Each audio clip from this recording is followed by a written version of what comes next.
What up, traders? We're just a couple minutes early today. What up, traders? What up, investors? We're about 2 minutes early here today. Just want to make sure everything is hunky-dory, as they say in the business, and make sure everything is properly streaming. Wanted to make sure the internet connection is going pretty well. We have a pretty, in the Virginia area, about 4 or 5 inches of snow as of right now. Just saw one of their bigger trucks just come by and get the road, so that's thumbs up to the Virginia Snow Patrol gang, or whatever division that's called, the motor transportation. I don't know who does that. Anyways, looks like everything is going well. I see Alan out there, Jared, Greg B, Samir, what's up, my friend?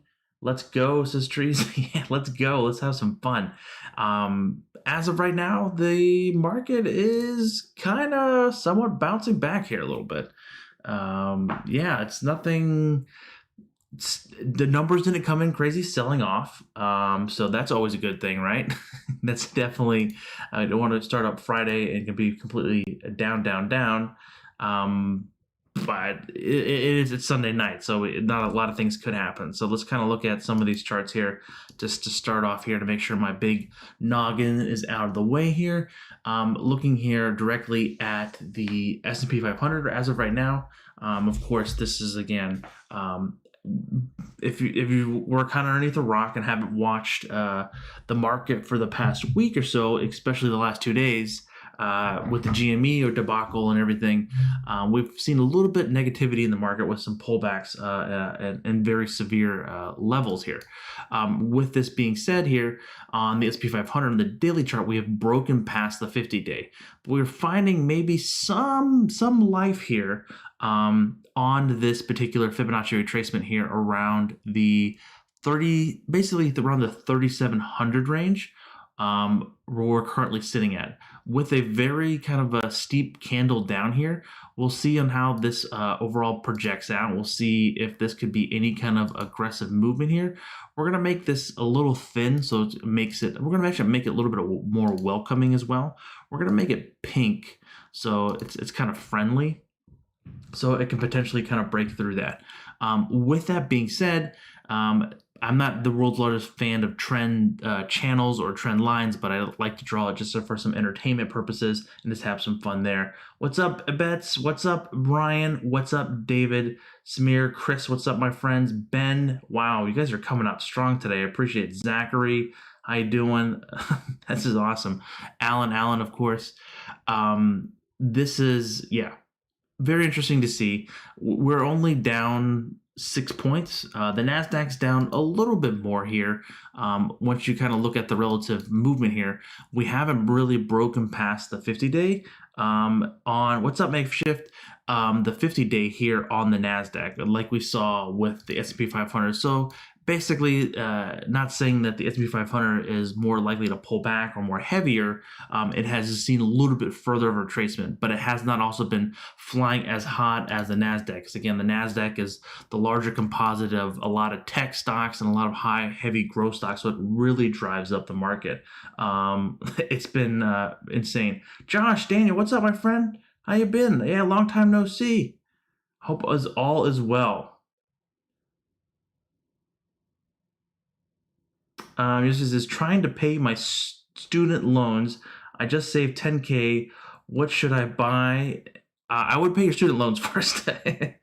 Coolest dad ever. What's up, my friend? How you doing? Ross, what up, my friend? AMC gang says yes.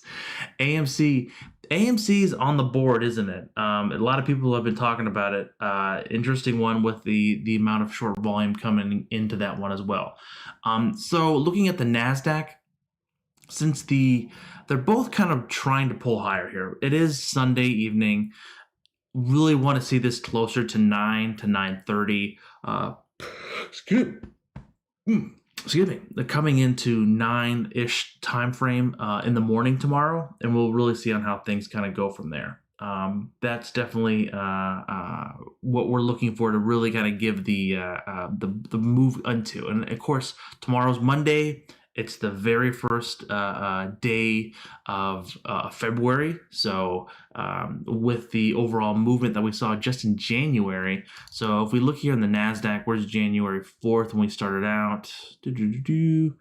Basically right here, we are still above where we started out at the beginning of January. So in tail, we have slightly improved where we're currently sitting at.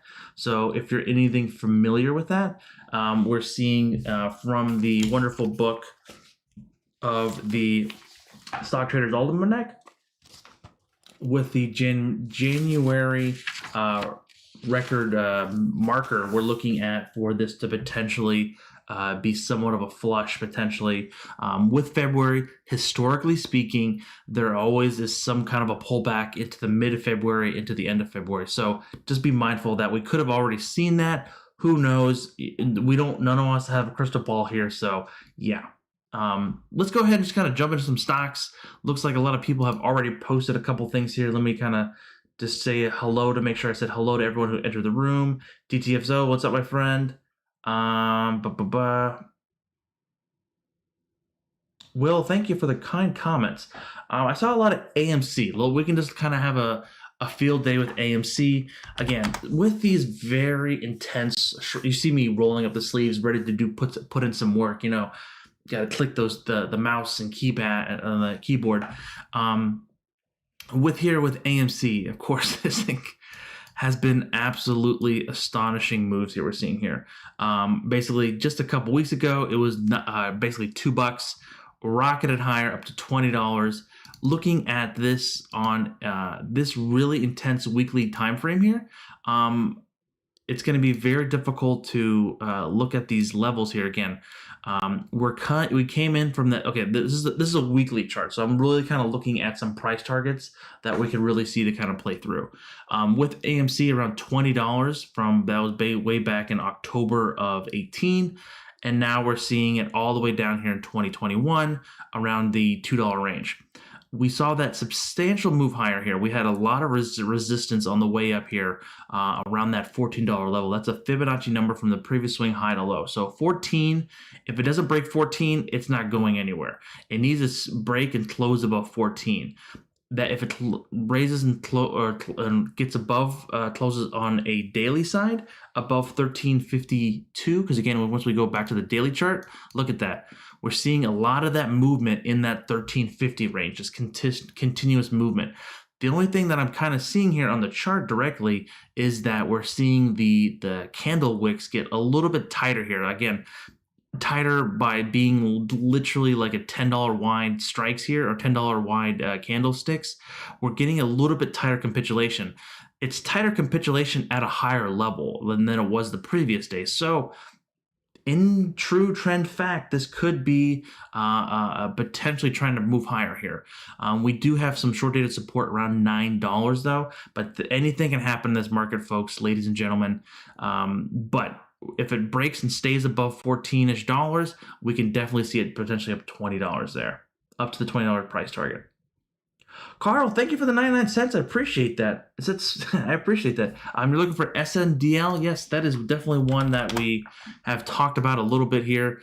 SNDL, that penny stock, the marijuana. We had a nice little run up here. We really need to see it above 91 cents here. That is on the daily chart, the 200 EMA here, that blue, teal, baby blue colored line. What level we need to kind of see that break above that level. We do have some pretty strong support coming in around the 67 cents there though. Ryan, I saw you talk about NNDM.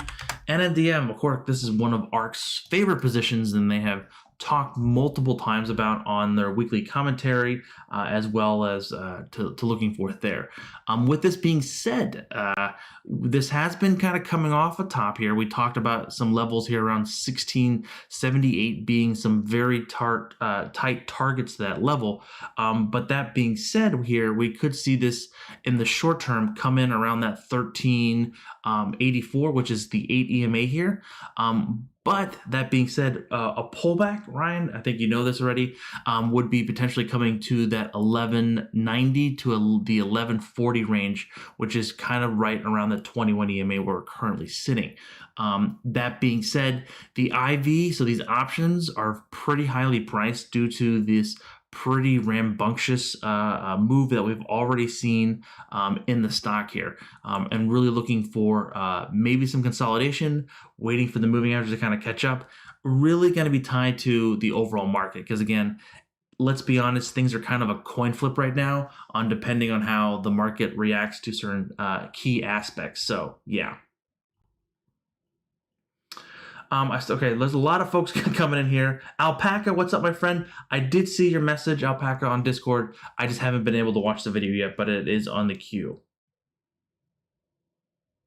AMC from $1 billion in debt to $1 billion in cash. Exactly. Like, I don't know the regulations behind it, but why don't they just do a stock offering and just really just pay off debt and just maybe just buy everyone of the company a Lambo?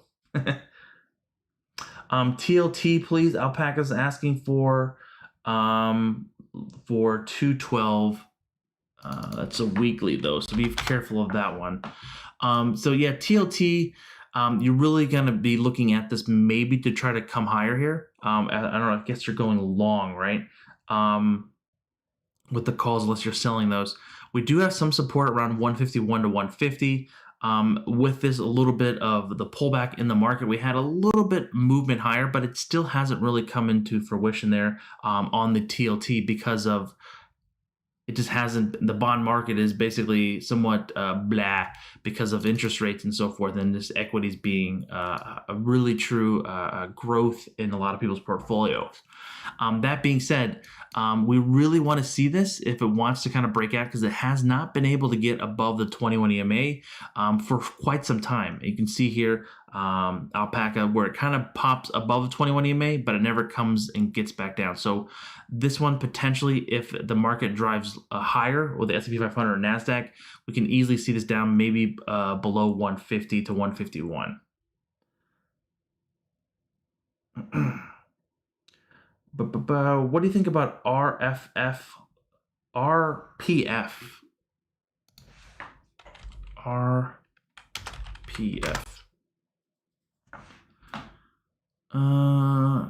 I don't see that, David. RPF. I don't see that on my Thinkorswim. Hey Ken, what thoughts on PHUN? PHUN. Nothing to really report here. Again, this is just had a squeeze here and fired higher. We are seeing some support around 150 or $1.50 range. But that being said, it's kind of getting into unknown territory because, again, this has had many very sharp movements higher and then kind of pulling back at those ranges here. Looking for potentially, if this can be a short cup and handle, maybe a break above 212 to 220, we could see this maybe run there. But again, I don't have the world's best understanding of the fundamentals on these penny stocks. Oh, Alan, thanks for the $5. The resilience of AMC is called Robinhood, and we can also take a look at silver. Yes, so the Robinhood debacle, they just posted something. I saw someone tweet something. Where did I put that? I remember maybe I lost it. They're still restricting, GME is still restricted to 1 share of buying. You can close out your orders, but you can't really open anything that much. Did I see that on Twitter? I know they just posted something, and it was still pretty restrictive. Again, hey, you only can buy 1 GME, maybe 10 or 15 or something of AMC. I don't know. Again, who knows what I read there. But that being said, with silver, we're seeing the futures silver. So it's futures SV or SL, I think. Maybe it's SV, SI. There we go. And we see the futures market of silver being up, nearly 7%, hitting its basically all yearly high here. And we go here to a weekly chart. This is, I'm not going to lie, I like the silver trade, even though not behind the whole move in Wall Street bets. This is looking pretty spicy here, holding that 21 EMA here. If we get a break in any kind of movement above $29, we're going to be looking at some targets that we could see this play out here in the longer run. With that being said, if this does run higher and breaks above 30, I think we could see silver easily potentially touch $34 to $35. That's in the first short-term targets. Again, we're looking here at a weekly sign, so it's going to be a little bit more dramatic. We do see a pretty strong base around 26 to even down to the 24.40 level there, Alan. But if that momentum comes in and we got those folks buying SLV or I forget the other one, that AG that they were talking about on Wall Street Bets, this can easily potentially touch that $34 range.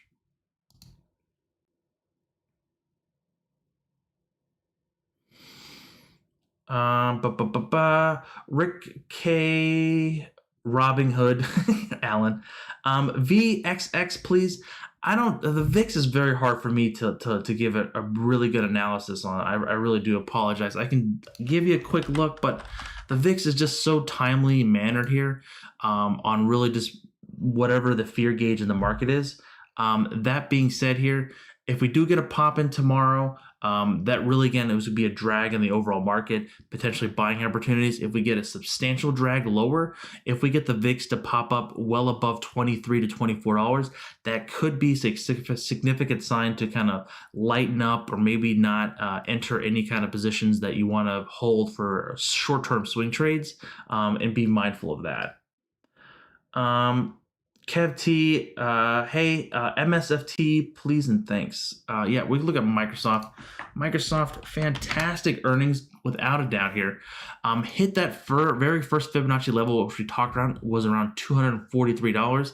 Hit it fairly close here, but then came right back down due to the overall pullback in the market, to be quite honest. We have some short-term support coming in potentially around 230. If 230 doesn't hold, we're going to be coming right back down to 225. But we could be bouncing around between that 230-ish range. Really would love to see it hold around that 230, 233 range, and maybe get, once the market starts turning around, if we do get that opportunity, to get back up to that really nice range of around 240, because again, that's where it basically hung up. It hit that level for about 15 seconds and then came right back down.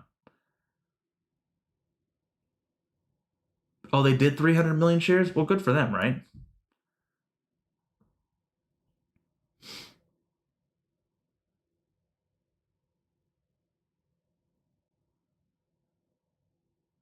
What's up, Jared? What's up, my friend? Thanks for being a wonderful moderator. Alan Vincent is asking for CLOV. That's Clover, right? Chat's going kind of fast. Yeah, Clover Health, another Chamath Palihapitiya stock here. I actually like this one. This is a bit in my longer term account. We're looking for initial support in the short term side around that 1356. You see I have an alert here around 1328 here. If this doesn't hold, we can easily come back down to that 1285 or where the 50-day lies. We are somewhat in a squeeze, not too telling yet, because the 5 and 8 moving averages are kind of really tightly wound into the 21 EMA, and being somewhat just trading sideways here. Looking for this to continue trading sideways, even maybe a pullback. But if we get any kind of trading sideways, maybe a nice base building here, we can easily see this potentially test that $16 to $17 range to the upside in the near term. I saw someone ask about Qualcomm. Yeah, they have earnings this week as well. Qualcomm, really strong 5G play. A lot of people enjoy playing it on that sense. This thing has been a very consistent mover since the summertime here. It's just coming down to the 34, maybe touching the 50-day a couple times, but it's literally came down to that 34 just on Friday and bounced really hard. Again, with earnings coming up, be mindful of that. But this thing has shown, again, the trend of least resistant is just trying to move this one higher as well.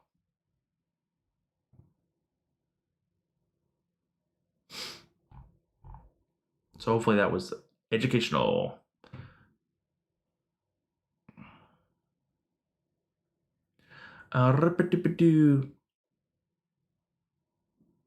It's on CNBC. Robinhood still limiting. Yeah, what was the limiting on the other shares? It was still a pretty rambunctious list of a lot of folks that couldn't do things. David's saying RFP. Did I write that? RFP. Ah,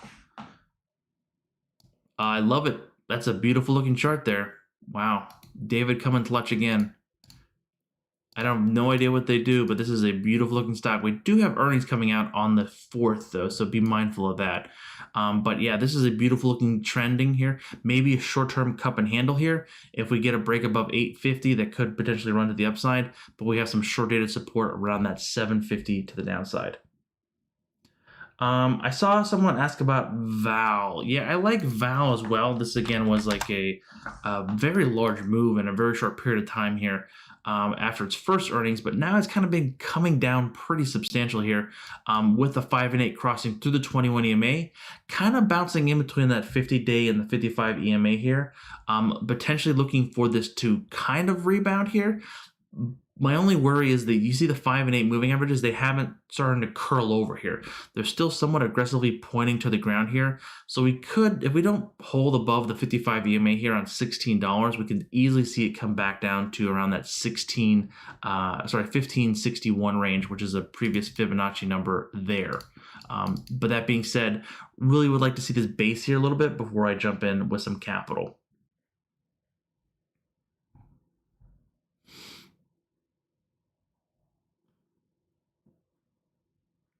Someone's talking about Brooklyn. Nice, awesome. Brian saying puts on Jim Cramer.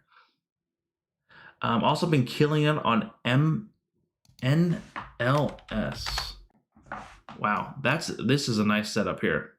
I like this setup as well. Kind of making a previous high here and kind of some chop here, potentially trying to break above 24.25. Really try to get that momentum going to the upside, potentially try to break 26 to 28, really kind of completing that cup and handle here to really get a potential breakout move there. BB, yeah, BB, another one that has been heavily short interested here. With this one being said, oh, what can we say here? With this one, very aggressive moves to the upside here again due to the amount of volume buying for whatever reasons. Breaking here above that $24 price target. Did close above it that one day, but then came right back down into the close of the week on Thursday and Friday. We had some short-term support coming in around 1250. We'll see on how the overall market reacts tomorrow. Again, we're looking here at the SP 500 nearly up, or sorry, only down 6 points, and the NASDAQ's only down about 40-ish points. But we also have gold higher, and same with the Russell just down about 5 points as well, and the VIX is actually down nearly 0.5%. So be mindful about that too. Again, but things can change overnight, trust me. The market will throw a curveball any chance it gets. Learn something new, Snow. Yes, this one is a sleeper, I think. I like this kind of setup here. It is somewhat trending here lower here. I would like to kind of see it hold here around this range here on the 200 EMA, which is kind of around that 272 where it currently sits. It is in a squeeze here. It doesn't have earnings for quite some time here because it recently just had earnings, but this thing looks very interesting and something I want to keep on my watch list. If this kind of holds and maybe builds here around that 272 to 276 and maybe starts basing sideways and building a base here, this thing could really rip to the upside again. This has been a very much an underperforming IPO stock on the amount of spotlight that it's got. This thing could definitely run to the upside if it does get the time of day to do so.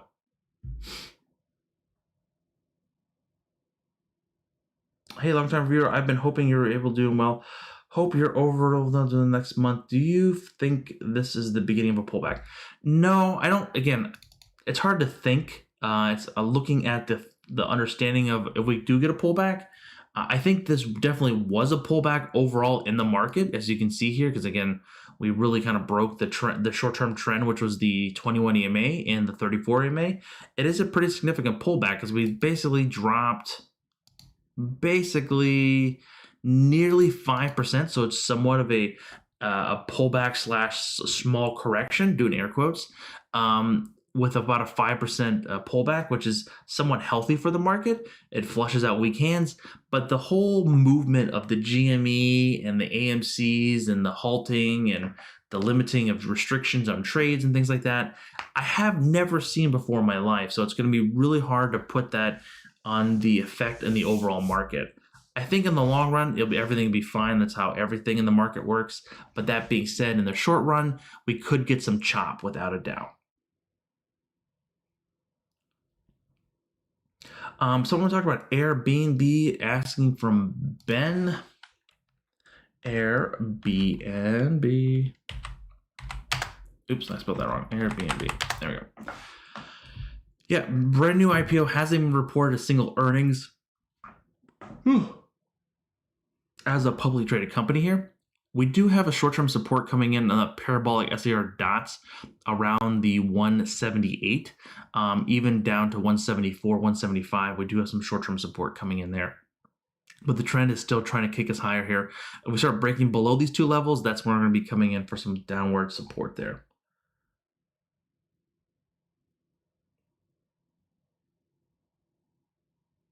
Costco has great products. Ken, you're the man. Let's see. Oh, Christopher, I'm sorry, I just saw this. $2. Thank you, my friend. You're asking for HIMX, please. Yeah, this is one that's I saw on the short list as well, right? Very heavy short interest. I'm not sure what the company does. Kind of reviewed it on a previous video here. We're looking for what a V-shaped recovery here. A really strong pullback. Basically bounced off that 50-day, which is that red line here, and just made a strong V-shaped recovery. Really, again, printing an all-time high here. Looking here on the weekly chart, like this is insane. Beautiful move to without a doubt. In the short term, we could see some support basically around 1611 to around that 763, which is the 8 and 21 EMA. If this really wants to continue going higher here, we're going to have to look at this here. 1 second. Yeah. So we already hit that first level, which we were trying to break, is basically above 20. So if we do get any kind of positive movement in this stock, any kind of upward movement, because again, it was only up 14% the following day. So again, if it stays above that 1757, that's going to be fantastic. Maybe kind of pulls back to that 1757 to 1660. But if we get another V-shaped recovery from this level, $20 is going to be the next target to try to break there.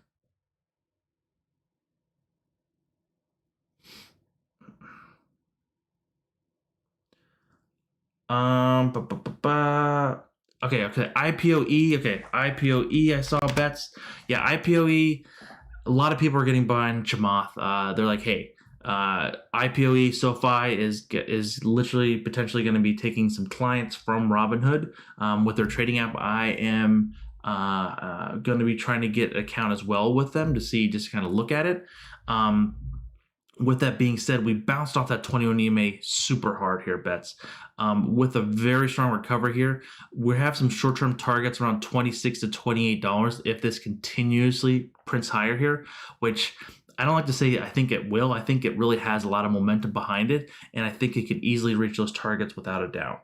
And then, of course, you said Amazon. They have earnings this week. Amazon, I think this people kind of like lose, like they don't really care about Amazon anymore. Like it seems, I don't see many people talking about it. With that being said here, it has just kind of been trading in a very tight range for last couple months. We talked about that 3,300-ish range to around 3,000. That $300 range is kind of meandering, kind of bouncing around here. With the expected move for the week was pretty significant. I believe it was, yeah, $217 move that can easily break it out to the that previous resistance here, or even break it back down to that $3,000 level. Andron's asking for check out MOMO. That's that. Oh, not too many O's there. Yeah, are you short this one, or are you just continues kind of? This is again the Momo trend here. This one really slammed in that 21 EMA pretty hard here. No idea what the company does. But that being said, if that 21 EMA holds, kind of a tough spot because, again, that's a pretty aggressive downward candle around 5%. But we've seen some aggressive moves to the downside, and it just kind of recovers quite substantially. So, yeah, between that 15, 20 to around $15 could be some short-term support, but we've seen some support coming around 14.50 to the downside there. Alan's asking for DHT. Yeah, kind of just trading sideways here. You see that 200 EMA being a lot of overhead resistance around that 558 to 560 range. Not really being able to get above that for quite some time there. It's an oil tanker. Yeah, I'm not a fan of those oil tankers, Alan. What's the one that I shorted the Hello Kitty at that everyone loved? I got a lot of flack for it. And I forget. Tesla, yes. What's up, Ryan? With Tesla, yeah, pullback, broke 21 EMA. We haven't seen this break in 21 EMA for quite some time, meaning since the middle of November of last year. So people who are newer investors for the last 2 months, this is called a pullback in Tesla, okay? Really looking for this to hold here. It can easily come back down to 760, even 722 if that movement continues. Really going to be tied into what the NASDAQ does. It's really going to drive on how the Tesla move works. But again, yeah, the 21 to 34 EMA buy window here, basically in between 806 to the 756 could be a nice buying range if you're a short-term swing trader on this. If you're a little bit more longer term, you're going to be looking for well below $700 to the downside. Oh my God, there's so many people here. Thank you guys so much. Kathy Wood picked up some HIMX. Really? I didn't know that. This is the thing. I get her. What is it called? The daily trades that they do for ARK Invest, and they kind of show buy and other various components like that. But I didn't know this until a lot of people told me, hey Ken, they don't post everything on there, you knucklehead. Like they're not completely transparent. What I was told, I thought they were completely transparent because they talk about transparency, but yeah, I haven't been able to prove or deny that. If anyone else can kind of give me some insight there.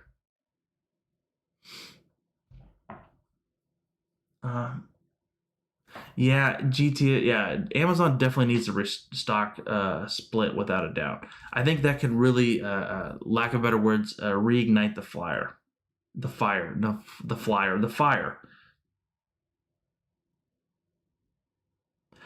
Turtle, do you think the AMC is going to blow up tomorrow? I don't know. By blow up, do you mean go higher or do you mean lower? What are my opinions on NIO? So the Chinese car manufacturers are supposed to report, I believe this week, on how many cars they sold on how many cars they sold or delivered. With NIO, we're looking for some initial short-term support around 56.42.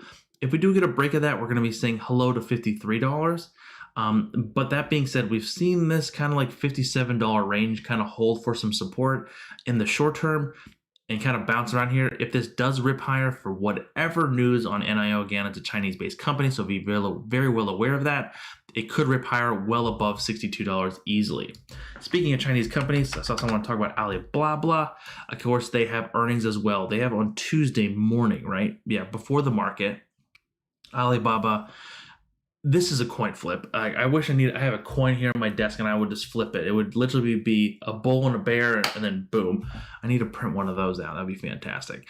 That is definitely what we're looking here with Alibaba with their earnings. Statistically speaking, looking at the overall expected move is around $17. Let's just call it 18 because we're all friends here. We can easily see this back down to that 244, which we saw some previous resistance here. And if it does break in any positive notion or move here, we can easily see that potentially try to break above that 262 to 265 range and around those trees there. With, again, if we some good news, we could maybe get a potential bull run if the overall market market also complies with moving higher here.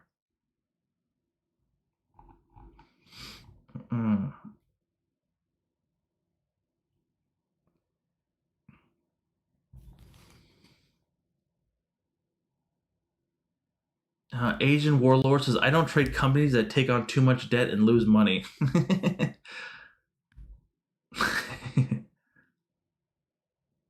What's up, Plato? How you doing, my friend?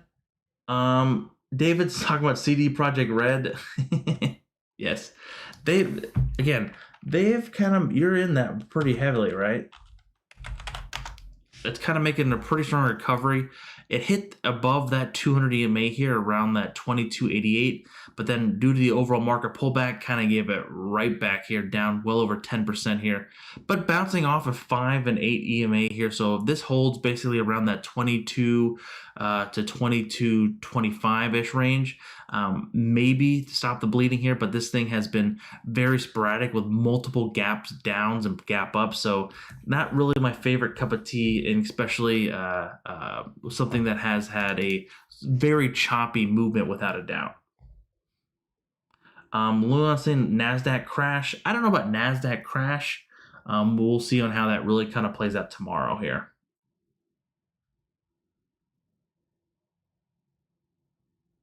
Hey, Ken, are you going to be buying Roblox stock? No idea. I need to look at it, honestly. I would never say no to a great buying opportunity to make money. What are my predictions for AMC tomorrow? Again, it's a complete crapshoot, so it's basically rolling some dice here and really just playing the numbers here. To the bearish side, we could see it easily back down to $9 to even $8. To the bullish side, we're going to see it try to break above 1668. But with the restrictions and all that stuff, it's going to be so difficult to see on how that plays out. Sony A1 dropping in March. I need to make some so I don't lose money on this week. The Sony A1, like the DSLR cameras, those I know someone who bought one of those like a year ago, and he bought all the bells and whistles. It was like easily like a $10,000 camera. Yeah, AMC can definitely go higher. So can silver, like without a doubt. Like people could kind of stop it here. Who knows? What are your thoughts on Nokia? Yeah, knock knock. This is a true just like blow off top here. We're seeing the volume kind of come in here. Such a long candle here, and then most of the trading was done on the bottom half of the candle, just proving the point of like, hey, this is potentially might not go anywhere. With that being said, let's have earnings coming out. We did see a pretty strong support here around 450, so be mindful of that. So anything can happen again. We'll see in how, especially the short squeezes play out here with those stocks. I saw Frank is asking for 3M. Yeah, 3M, great quarter, right? And then pulls back to the overall market. We won't know until later. Was this a lot of these pullbacks? Was it because people needed to free up cash to buy things, to bail out Robinhood, to get liquidity, whatever reasons? With that being said, here we broke above 182 and stayed up there for 2 days, but then came right back down. This is 3M. This is not like a Tesla stock or whatever fast growth company. It dropped 4% in the day. I'm not keeping up with the news on this one unless something dropped and something terrible happened. But if this does come back down, we're going to be looking for some short-term support around 175 there.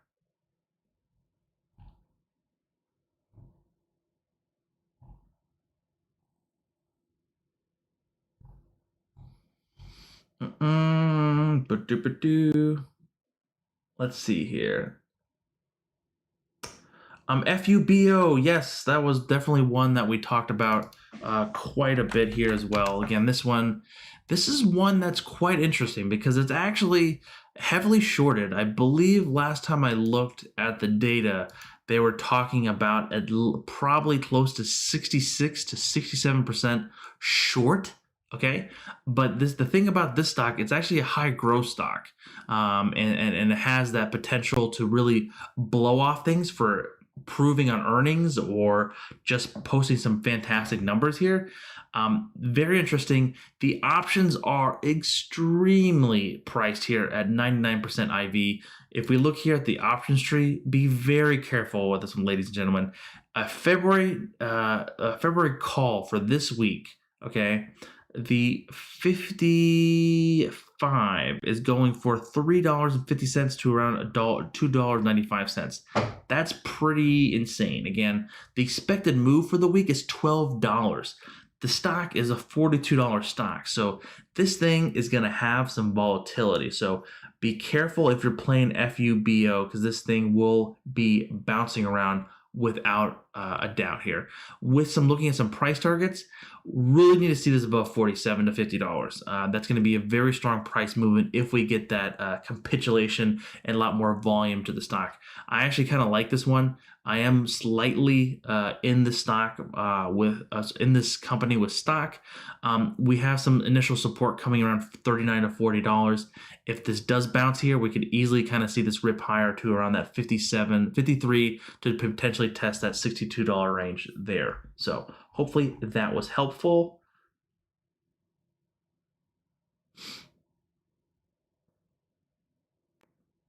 Apple forever saying GME to 100, some are saying to 1,000. That's what makes the market, right? Just put your money in the casino and just have some fun.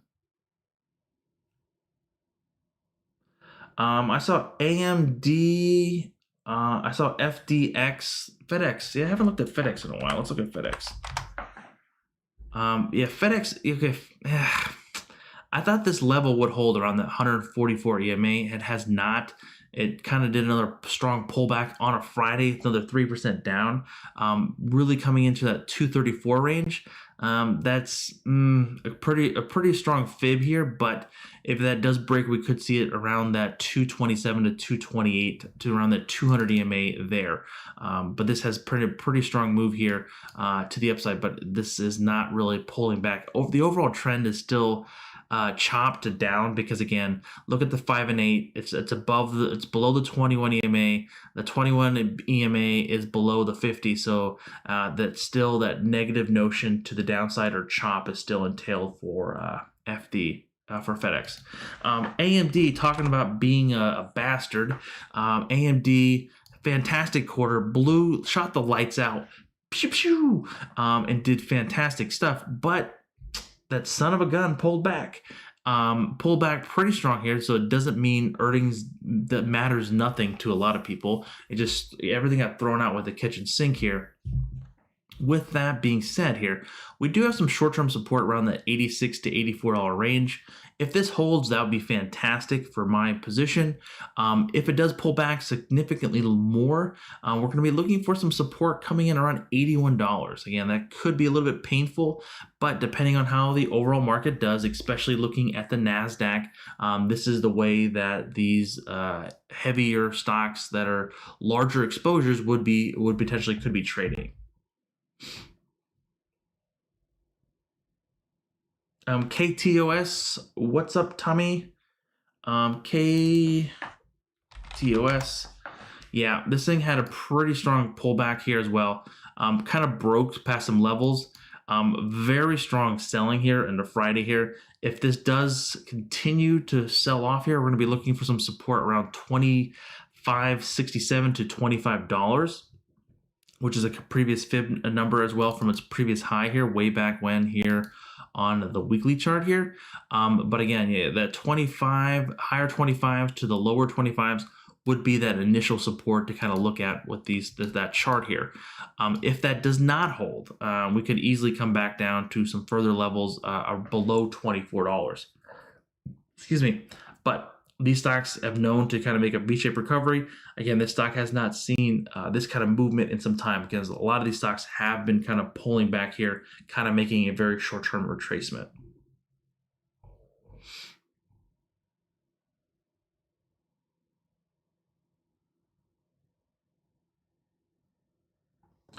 Texas trading as in brokerage are still restricted. The amount of shares you are able to buy in the meme stocks like AME, and it's probably going to be held back for the shooting up. Yeah, either that. Yeah, the sad thing is the hedge funds like tech is highlighting, is they're able to play that card.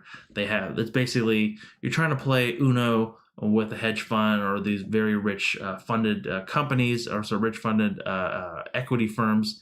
And they're able to look 3 or 4 cards deep into the Uno pile, and they're able to do the wild cards and just they're able to play a whole different game. You're thinking you're playing Uno, but you're actually playing like Battleship or something like that with them. And they're going to sink your cruiser and your aircraft carrier before you even know it. So it's a very difficult, hard game to play. Really needs some folks to shed some light on that industry, without a doubt. ARC-G, yes, great stuff. You know I love my Kathy Wood here. With that being said, this thing has just been a very great performer here with this newer technologies of genomics and so forth. Really coming back to that 34 EMA around $99 to be some initial support. If that really does break and we get a further pullback in the overall industry, we could see it potentially to 95 would be my next level of support, would be stronger support as well around that range. But if we do not get the 5 and 8 crossing through the 21 EMA, we can easily see this kind of maybe trade sideways, try to recover here, and then we go from those levels from there.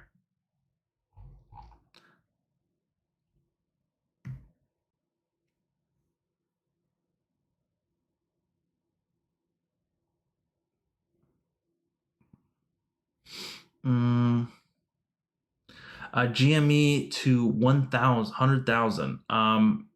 If GMA goes to 1,000, we'll have a heck of a party. PEP, please. Is that Pepsi?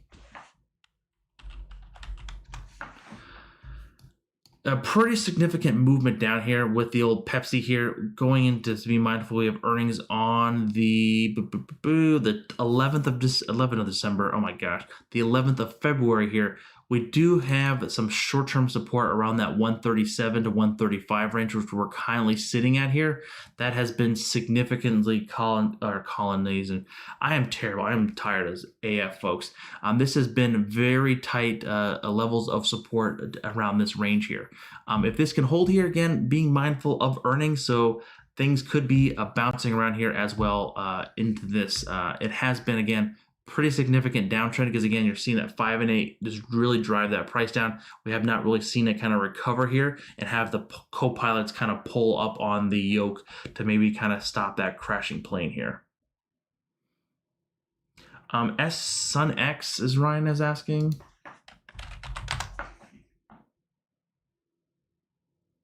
It's not loading for me.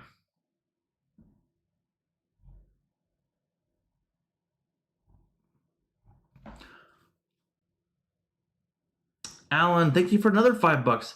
Having a little watch party, and my friends are happy I tuned them into you.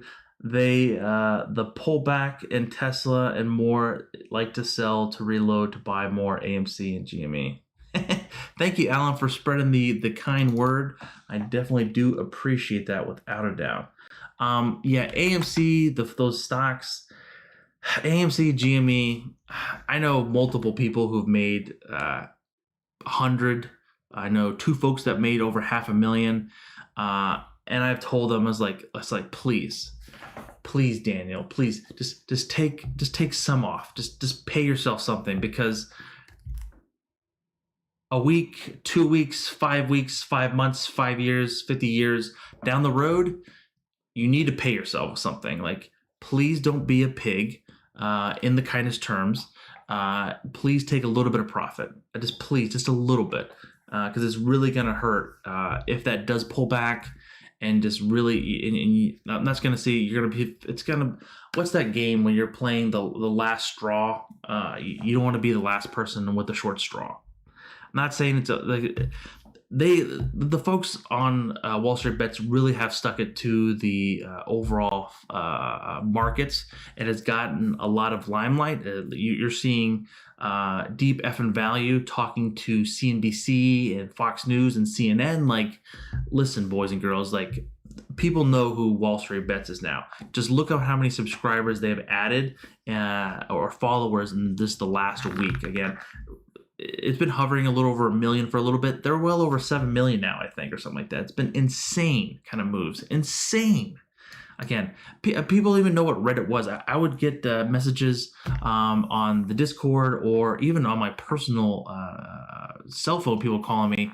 I'm like, hey, Ken, what's up with GME? Like, and I knew that's going to be worrisome when I have people who know nothing about the stock market asking about if they should buy GME. So be very careful out there, ladies and gentlemen, with GME. I cannot say it enough. Oh, Sun W.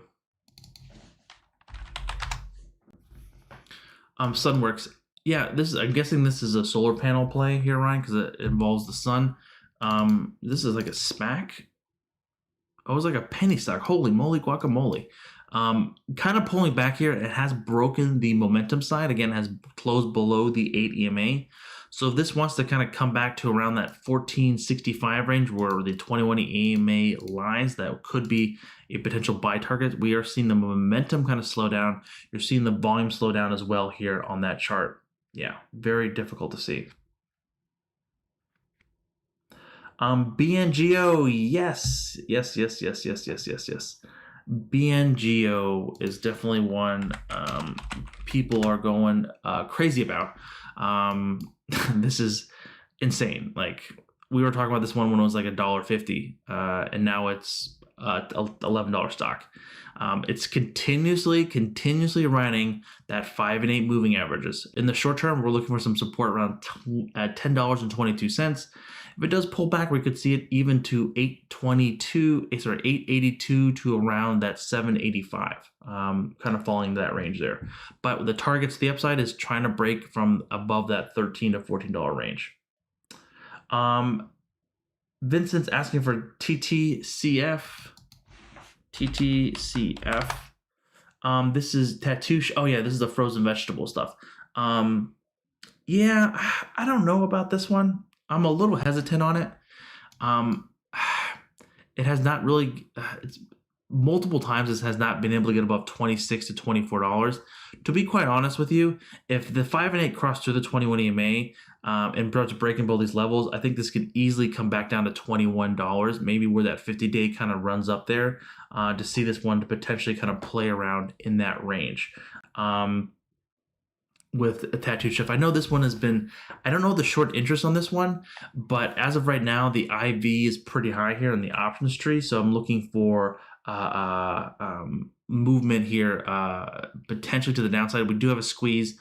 RSI and volume zone oscillator are both kind of printing lower here, so being very mindful about that.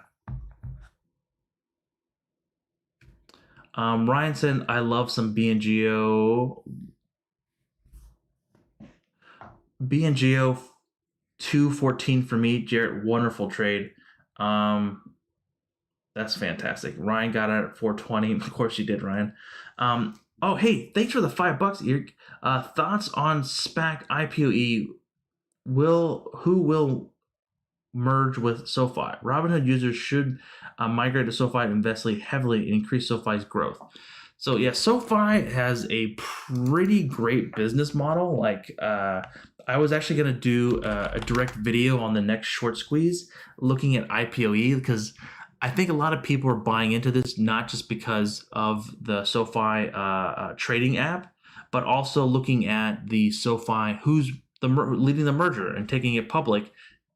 Our boy Chamath Palihapitiya, really driving up these markets here, and he's really great at picking really fantastic companies like Clover. A lot of people gave it a lot of S for, a lot of crap for, but I think in the long run it's going to be fantastic. Same with Open Door, it's going to be fantastic as well. A lot of people gave crap to Virgin Galactic. Look where it's looking. Look at that stock now. With that being said, with IPOE. In the short term, we're looking for some targets around $26 to $28. But in the longer run, it's going to be harder to do a longer run analysis on just the charts. Because again, the stock it was basically a SPAC, so it was just trading around that $9 to $10 range. And then, of course, the beginning of the year, they announced that announcement and just really kind of took off from there. Bounced off that 21 EMA so hard, just like a bowling ball being dropped from the Empire State Building. It just came down. And imagine that concrete level or the sidewalk on the New York City, that bowling ball just bounced right off. It probably would actually, physically speaking, it probably just like disintegrate the bowling ball dropping from the all the way up from the Empire State Building. But in this analogy, you're dropping a tennis ball, okay? Tennis ball is going to bounce, or a racquetball, very hard here, making a crazy V-shaped recovery, jumping over whatever avenue, jumping into Fifth Avenue and just going off to the races here, potentially going to space. No pun intended. But getting a little eccentric here, I apologize. But in the long run, if this 21 EMA holds and this low around 18, 19 holds, we can easily see this to break above 30 and looking for some targets around $46 if this really gets some legs and gets moving here. And please stay tuned. We're going to be doing a more in-depth video on IPOE and SoFi without a doubt.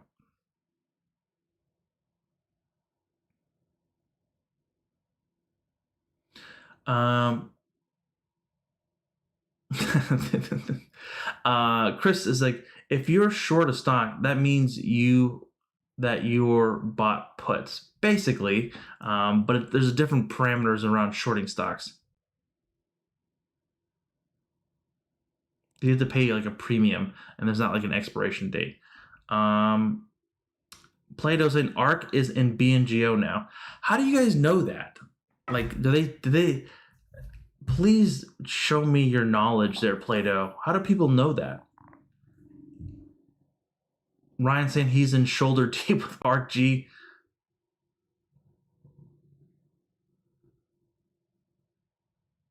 I want to short 50K worth of something. Yeah, that's. I do terrible at shorting things, so I can't do. Okay, sorry. This guys are killing it in chat. That's sorry, guys. It's going so fast.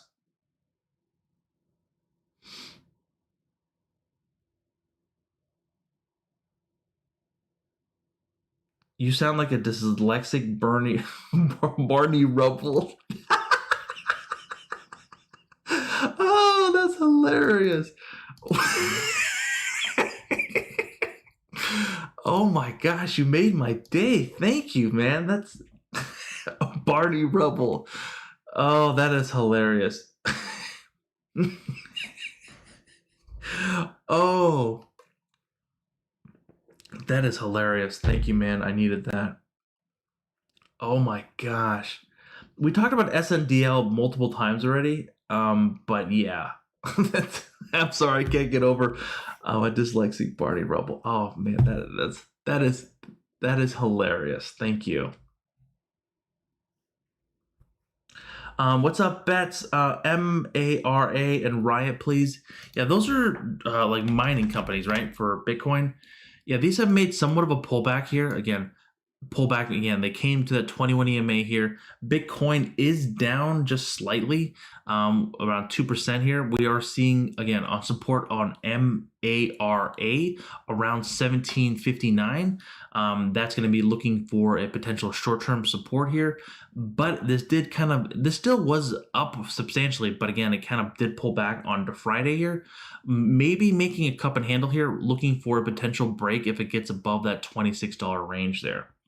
And then Riot, what was it? What you said, Riot, right? And I remember people talking about Riot way back when, like, remember when people were talking about way back here around like that $4 range. That being said, kind of the same pattern here, but instead on the 21 EMA, it's on the 34 EMA. It's kind of bouncing around that level.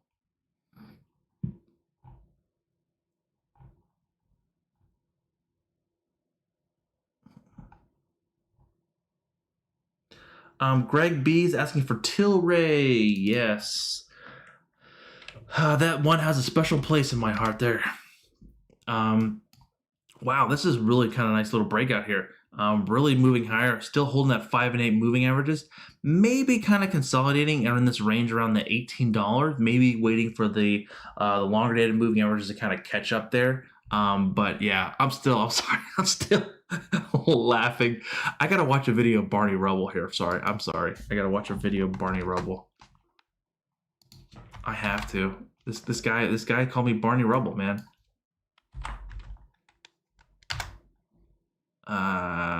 Voices of Barney Rubble here. Hold on. I gotta listen to this. Okay, I'll share it with you guys. 1 second. If you guys should hear it now. Let's see.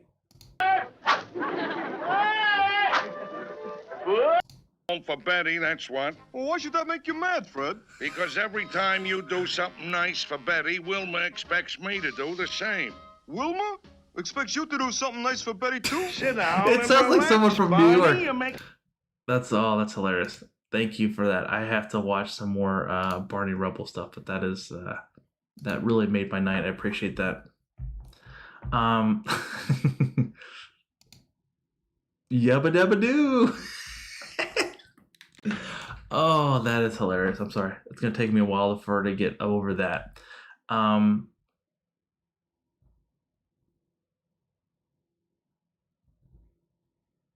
Yeah, Jared. So, yeah, that's the thing. I like when I go to, they disclose on what they all have in there, right? Like when you go to ARK Invest and you go into their innovations, where is it here? Solutions. Which one? What were we looking at? Oh, explaining 3D printing, internet revolution, genomics. Yeah, genomics. And we're gonna go to the ETF page, and then it kind of breaks it down to what they have in the fund, right? On their holdings as of the day. So I thought they add in what they're talking about no matter what. So looking at their holdings, let's just do a PDF view. Do I kind of do F3 and B and G, B and GO? Nothing. Let's see here. Do they have TDOC? So yeah, they have TDOC. The one I like is TXG. Does anyone have TXG? TXG is, they have nearly 1.19% in there. Something to be very well aware of. This is the one I kind of like as well. TXG here coming into this one. Very strong movement here as well. Potentially coming into some support around the 168 to around that 163 range. Maybe getting a bounce here to the upside to around 184 to 185.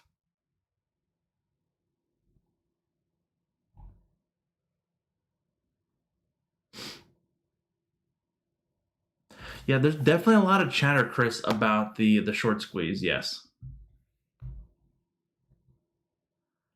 Okay, sorry, a lot of things are moving so fast here. Apple Forever saying, I'm selling my AMC. Yeah, take that profit if you want to, my friend. Can you take a look at Rocket and NVIDIA? Yeah. Rocket Mortgage. Yeah, this thing has... very sad here, to be quite honest. This has literally gone nowhere. It really kind of came out very strong here, but then has done next to nothing. The thing about these kind of like IPO stocks, this could trade sideways for some times. We do have earnings coming out on the 25th of February. Sometimes what this happens with these kind of stocks is it just does nothing for like 2 or 3 quarters. And then people kind of fall back in love. It kind of falls into a certain price range and people feel comfortable buying it. So that could be something that we could be looking at with this one. And then you talk about NVIDIA. NVIDIA, if GTFO is still in here, I don't know if you're still in it, but I've been sloshed around this one. It's like trying to steer a pirate ship on the Black Sea of death here, in the sense of just being sloshed up and down these waves here. It's basically like that scenario, if you ever watched that show, the crab fishing folks in Alaska. They're off the coast of Alaska and these crazy waves here. You're just being sloshed around here. You're just trying to kind of collect your crabs and kind of get on your way here. That being said, we have some short-term support around 515 and then upward movement around 560, and just kind of been bouncing in around that $50, $45 range for some time. With earnings coming out, we'll see on how that plays out, but I want to be positive in NVIDIA. They make great products and everything, but the stock has literally done next to nothing for quite some time. On the weekly side here, very much the same kind of story here. It is kind of waiting for that overall movement here with that 21 EMA really kind of catching up here and the parabolic SDR dots. I want to be positive and go long on this and go heavily long, but there's just too much chop right now. There's not really a pure trend to really help me identify the movement in this one. So hopefully that makes sense.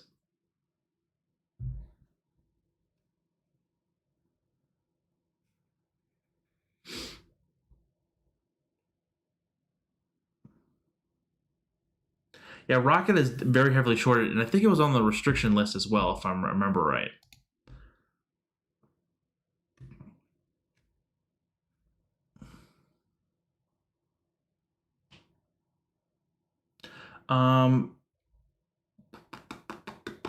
I saw Lemonade. Someone's asking about LM. Yeah, Lemonade, another company that has been, it's a newer IPO company. It's only had 2 quarters. Next quarter is coming out potentially at the end of February. But that 21 EMA here on this one has been fairly well holding here, and the parabolic SDR dots kind of slamming into that and just kind of trading sideways. Not an aggressive movement down, but the overall industry of Lemonade, it's an insurance business. It makes it easy and fun for the millennials. This guy. That being said, it has been kind of somewhat taking a break here. So be mindful if we do get a break of below that 139 to 140 range, we could see that potentially flush to that 128 to 130 range.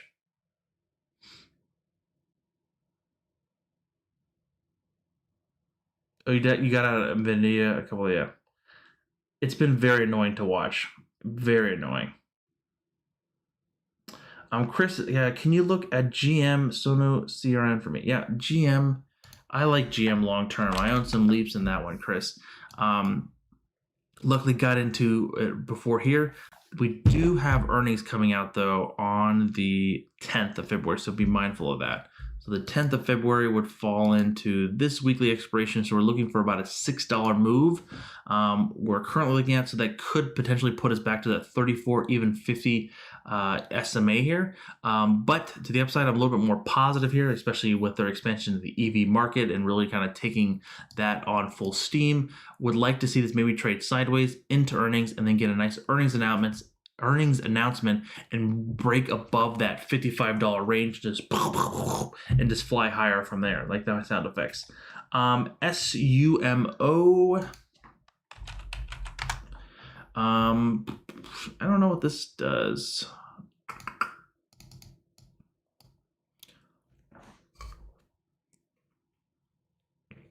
Looking at this one, kind of been like a waving pattern here. If this does kind of stay above this $34, $35 range, this potentially could make its way down to $31 to $32, which is the parabolic SDR dots and the 21 EMA. But that being said, that would be a pretty significant pullback. We've seen this kind of these waves kind of ride higher than lower, higher than lower. So we could maybe get a bounce back and pull back here. So this is gonna be a very hard one. This is a very choppy one. Let me look at this one on this chart here. Yeah, it's somewhat bullish, but it is somewhat choppy in the short term. Because again, there's not too much information. It's only had 1 quarter, and this kind of takes a little bit longer to kind of digest the targets here. And then SRNE. Yeah, this one, what a move here, right? Seen this very aggressive moves with SRNE before, hits that level and then comes right back down. And this is what we're seeing it here, sadly here. If it can stay above 13.15 and get that momentum going, the only thing is we're going to need some more volume kind of coming in here to potentially try to push us higher again. Being a pharmaceutical stock, you're going to have to be very well aware of what could be potentially a mover on this one and really what could be the risk on this one. Because again, if it comes out and saying stage 3 of their blah, blah, blah trial goes south. These things pull back, and it's never pretty. Never pretty.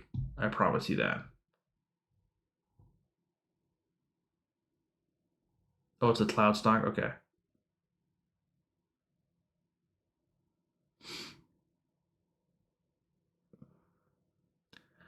DDFL saying Build-A-Bear. Let's look at Build-A-Bear. Yeah, Build-A-Bear pulled back pretty strong, right? Wow. I'm still impressed this company's around. Could you imagine Build-A-Bear blowing up like GameStop? Could you imagine Build-A-Bear going all the way up to like the Fibonacci tree around $85 to $100? Insane, right? That would be insane in the membrane. But Build-A-Bear, yeah, very tight. Look at the amount of volume that kind of came in here. That kind of helps us with this chart here. On average, it trades maybe 0.34 million. That day, it traded nearly 6.6 million shares over the last 3 days or so, just on average on each day. With that being said, that trend is still trying to go higher, even though the short-term trend that happened a couple weeks ago, it's still trying to move higher here. If it stays above 575, that we could see maybe a nice little run again. With these short squeeze markets, anything can happen without a doubt.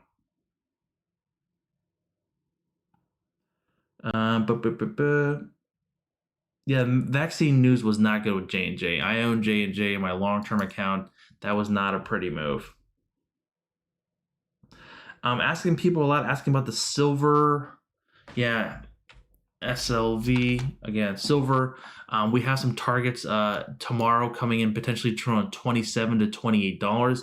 If that move can break and move this higher, we're easily going to be looking for that $30 to $31 range with those targets in silver. Again, that is if all the stars align and really it gets, I don't like to use the word pumped up, but a lot of more new buyers enter the market.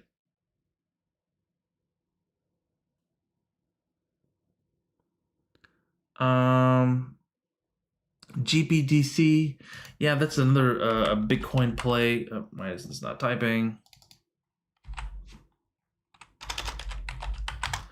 More of a trust or more of an ETF that does play off the movement of Bitcoin. We have some short-term support coming in around that $32 to $30 range with a pretty strong move to the upside as of Friday, but it did pull back again, still above the 21 EMA.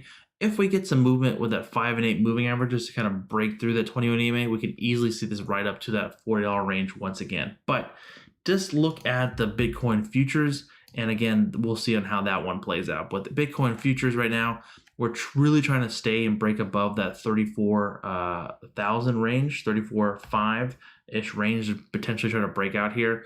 We are somewhat in a squeeze, so be mindful of that. We could maybe get some momentum kicking higher substantially here. DBX I saw. DBX, yeah, this thing has been also very heavily shorted, right? Kind of interesting here going into the earnings here. We are setting up a squeeze here as well. We are seeing it kind of come in here with a lot of volume, not too much volume than average than normal. But if we can stay above that 22.44 range, this stock is the epitome of just chop. Like looking at this chart, it's just like, oh, excuse me. I can't write anything really too great about it because it's just been like chop, chop, chop, downward, move higher, chop, chop, chop. Like, not saying it's going to be, it's a very difficult one to trade and kind of buy into because it has not really seen any kind of movement above 24.16 in some time and really any kind of staying power above that. This week could definitely be a doozy, or it could be a great buying opportunity. Someone's asking for SQ. Yes, SQ. Yeah, I like this one. It's still kind of trending water here under the 21 EMA here. Would like to see this potentially try to break above and stay above 220, especially with a lot of folks kind of getting off the old Robinhood and potentially getting on some other platforms. With that being said, on the old square there. All right, I'm trying to keep up with all the questions, folks. Oh my gosh. I want 1,000 silver, Blue Ninja.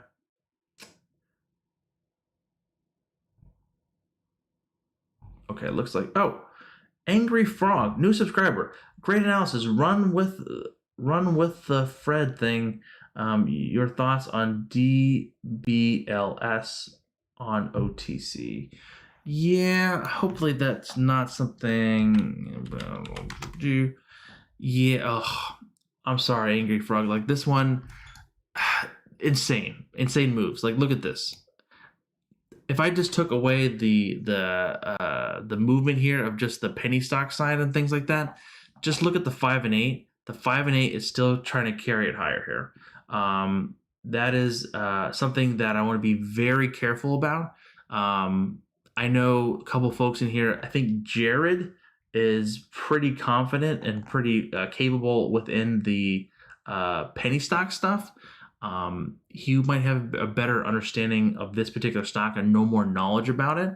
But yeah, this thing looks very aggressive here, especially holding that 5 and 8 moving averages. That was really where we want to look for to potentially see some continuous movement to the upside here. And again, hopefully I was able to help you in some extent this movement here again. Technically speaking, on the daily chart, this looks insane. In the short-term side, on the hourly chart, which I like to look at sometimes on these short-term trades, if you're swinging it, that 34 EMA. So we've seen it kind of bounce to that 34 EMA a couple times here now. We're looking for basically, it seems crazy to say it, 0.0126 to hold. If that doesn't hold, we could see some maybe further downside in the near term.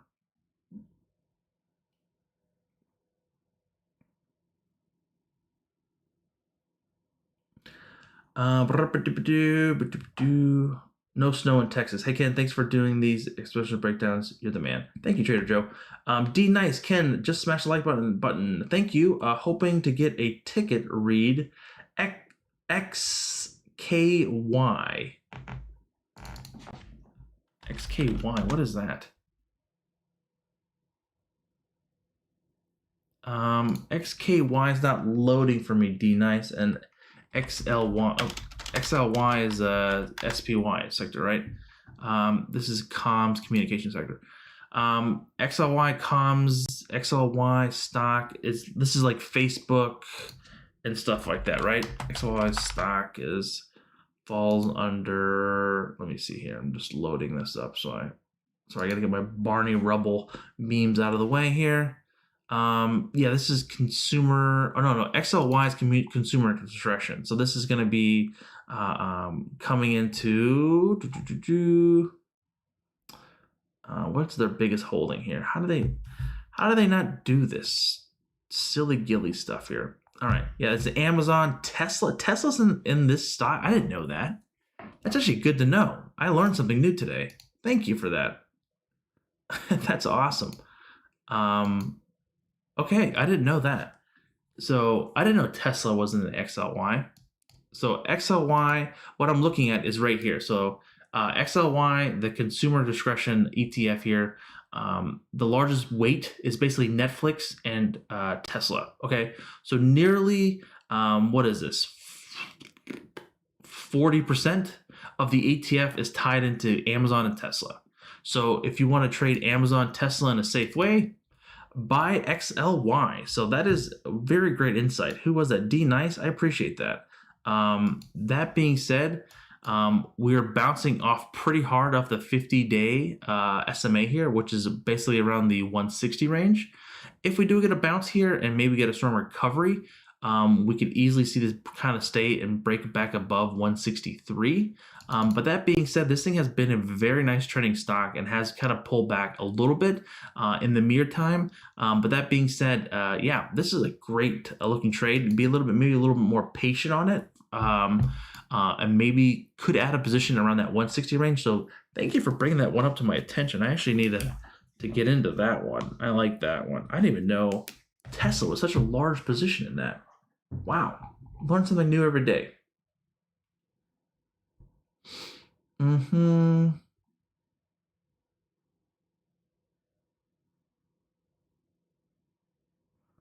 We talked about BB, coin flip, short squeeze. Same with Nokia. Henry is asking for NND, please. Yes, we can look at NNDM. Of course, NNDM. What a move here with NNDM here. Nano Dimensions, very strong move. We hit that top here kind of around that 1678 range. With is DMC 8282 in here. Him and I have been, I've been in probably not longer, but I think he kind of day trades it more. Maybe swing trades it, but I've been in it for a little bit of time here. Looking for some initial support around that 8 EMA here. If we do get a pullback even past that and the market does kind of come back here, S&P 500, as you don't see right now, is up 13 points, nearly 0.36%, and same with the NASDAQ. And gold's flying higher around 15 points as well. But wow, what a day. That being said here, around that 8 EMA here, around 1370, that could be a level of support here. If we do get a bounce in the overall market, this definitely could make a run potentially to $16 once again.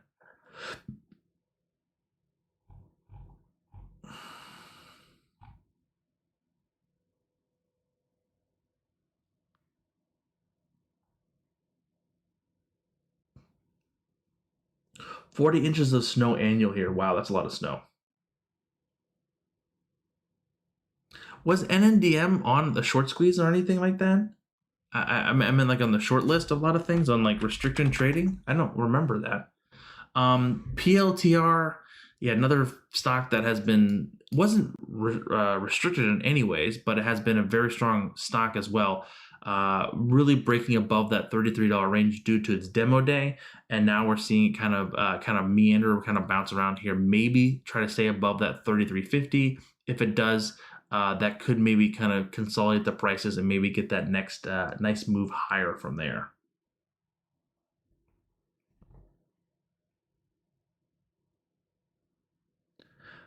Jared's asking for MMEDF. Yeah, that's the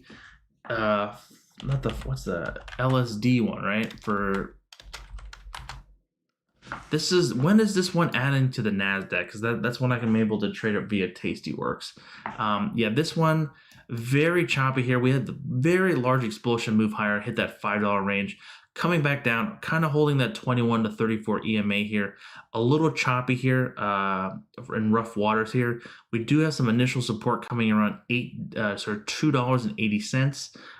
That being said, if that holds, we could see a nice move higher. The 50 days kind of around that $2.70 range there, so be mindful of that as well. But we're looking to try to break above that $3.30 to kind of see that movement really break out from there. Trevor Who, thank you for the $4.99. New subscriber here. Enjoy the stream. PDRX OTC, been watching the stock for a bit. Man, you guys love your OTC stuff, man. That's dangerous. Why can't we just like buy an apple or a pear? No idea what this company does. It's PDRX Pharmaceuticals Inc. That seems very generic. And thank you for the $5, but I wish we can look at the volume. It's going to be a very tough one to look at. It has some initial support here. You're seeing a lot of consolidation with these like the ticks here, potentially around that $2.38. But again, this trade has not traded very long here, and it's not very much a lot of because it's from the 3, 5, 6, 8, 7, 9. What happened to a couple months here? Did I go off the radar here? That seems a little strange here. That being said here, it has been trending very much lower here. This is weird, this stock. Maybe this is not loading right. Okay, here we go. Weekly chart. There we go. Okay, that makes more sense. So this went up all the way to $7.50 here, and now it's coming back down. Yeah, you can see here on the weekly side, which I like to look at if you're longer term trading, it has not been able to get above that 21 EMA in some time. So really that $2.78. If it closes above that on a weekly side, we could get something special going here. With that being said, if there's some kind of other catalyst, which I think if you've been watching it and doing your DD and research on it, I think you'll definitely could see a nice little movement there. But be very careful with it though. If you're new to investing, penny stocks could really bite you in the popo. Why are retailers looking at technicals when they should look at the house already knows the game?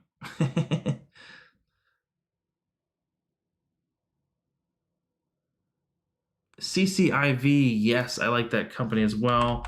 This is again the Tesla competitor coming in here. Oops, on the weekly chart. Very strong movement higher here. Continuously to grind here. We're looking for some ongoing support to stay above $21.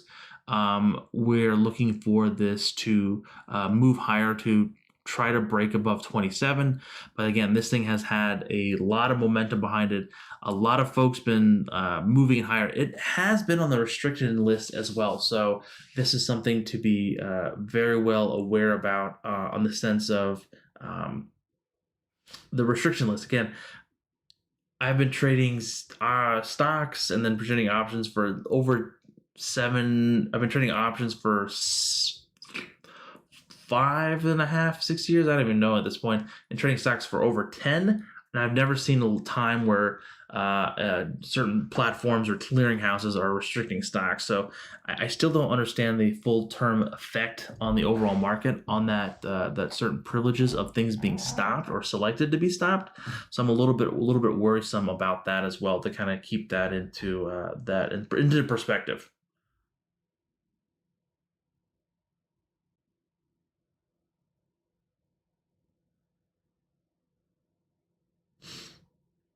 IDEX, I saw, who was that? IDEX. Yeah, this thing's finally breaking out here again. We talked about this on the live stream last week. We said it needs to break above $3.30. It has finally broken above that, so we need to move our stop up here a little bit. With that being said, now we're looking at the next level around $4. If we can stay and hold around $4, the next level to break is that 486. Was basically that high tick that we saw previously around that 1 day move there. So yeah, definitely a nice little continuously trend higher, but yeah.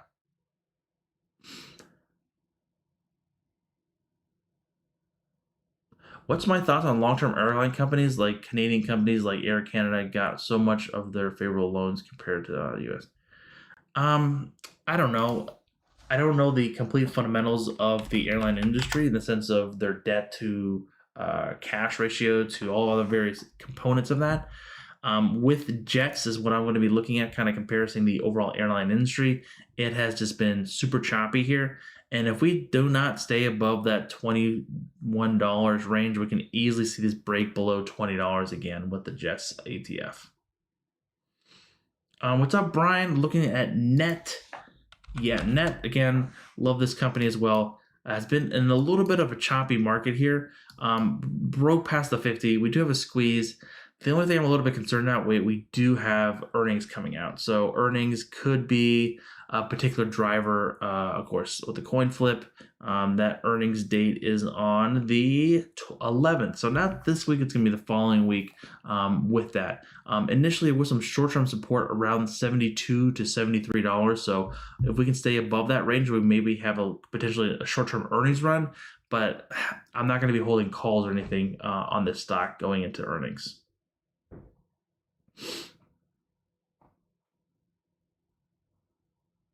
If I didn't have paper hands, I would have 200K in my account. I know the feeling, trust me. If I didn't have paper hands on AMC, the smaller position that I had, I would have had like close to 25K in my account, just like that.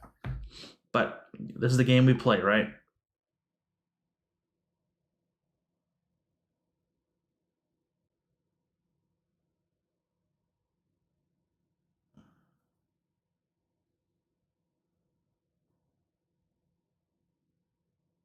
Paul, yeah, I think it could be, especially with CCIV. I think there's just so much momentum behind it right now that people got a little bit too, I won't say hyped up or drinking the Kool-Aid, but it is a very high-flying stock. But once that train or music stops, that we could maybe get a pullback. And again, I believe Tesla is the #1 EV trade as of right now.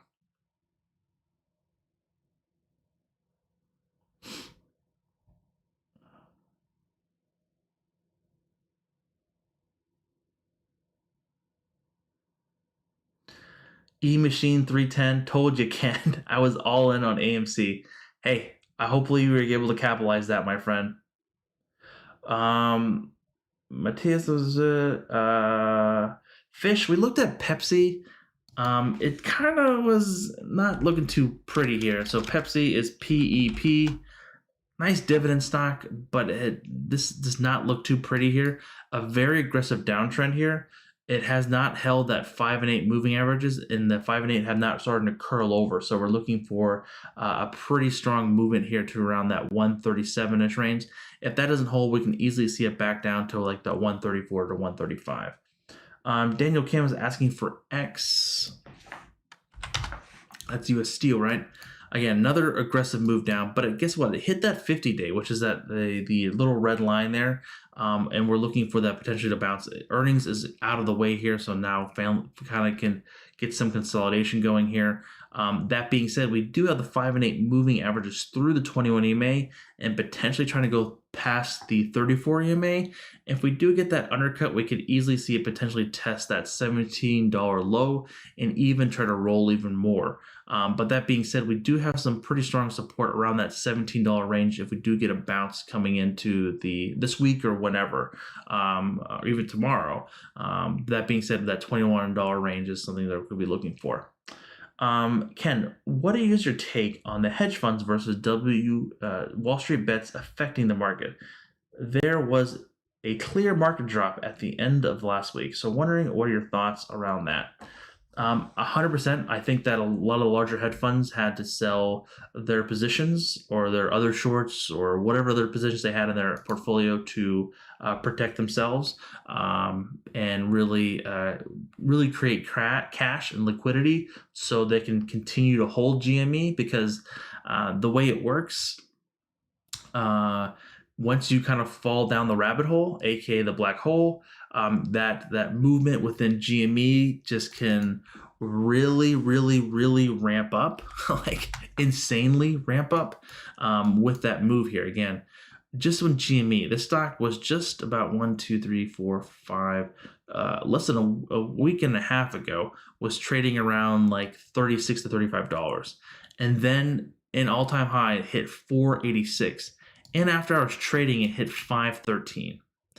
So with GME going into tomorrow, which a lot of folks have asked and pinged and messaged me about, is like, Ken, what are you doing with GME?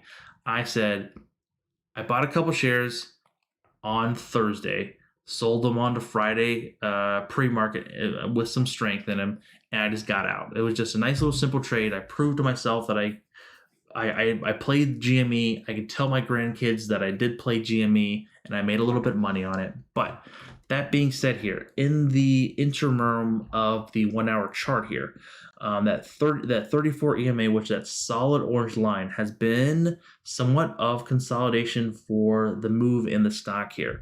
So if we get any kind of movement, again, it's going to be crazy volatility. Just be mindful of that. Be mindful of like, hey, folks on Robinhood, they can only buy one share of GME right now. They won't be able to front run it, and then you have all the hedge funds potentially try to unload their shorts at a very discounted price, or even bring the price lower, because guess what? The buy side is not really a true buy side because they're limited. It's basically someone saying, hey, Ken, let's have a boxing match, but I'm going to tie both your hands behind your back, and then we're going to have a boxing match. I'm like, how am I supposed to win here? It's kind of, I have both my hands tied behind the back.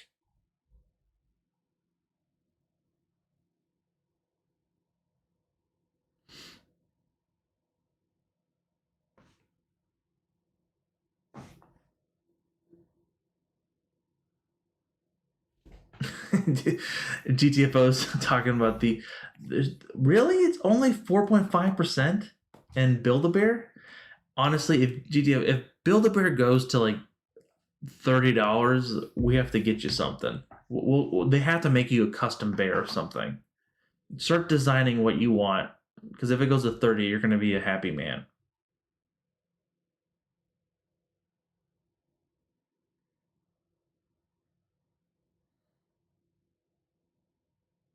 Yeah, I use the platform you're seeing here right now. Charting is Thinkorswim, but I use Tastyworks for trading stuff.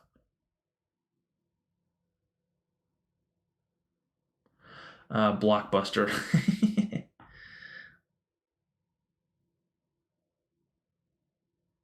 Ben is asking,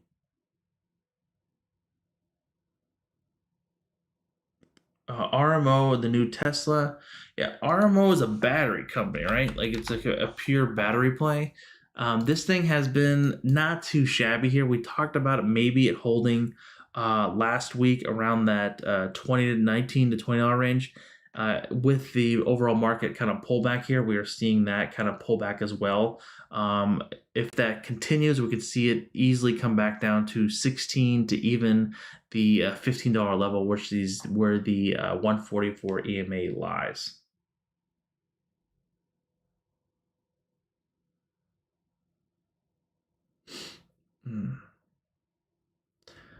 SI, or is that SI or SL? SI. Yeah, I like this play a lot, so I did actually own a little bit of this around that $65 to $70 range. Huge move into earnings. Popped higher here, did sell off pretty hard into the 34 EMA, never closed below the 34 EMA or the 21 EMA in the fact of that, and got a huge boost higher here. A little bit of sus about this candle up here, again with a large candle wick, but then most of the buying and selling was towards the tail end of the candle, so we could potentially get a pullback to around 82 to even $80 for SI.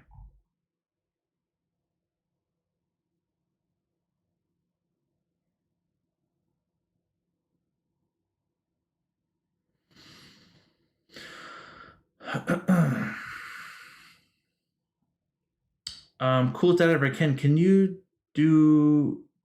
Hey Ken, do you recommend buying GME about an hourly after open to see if the little pullback?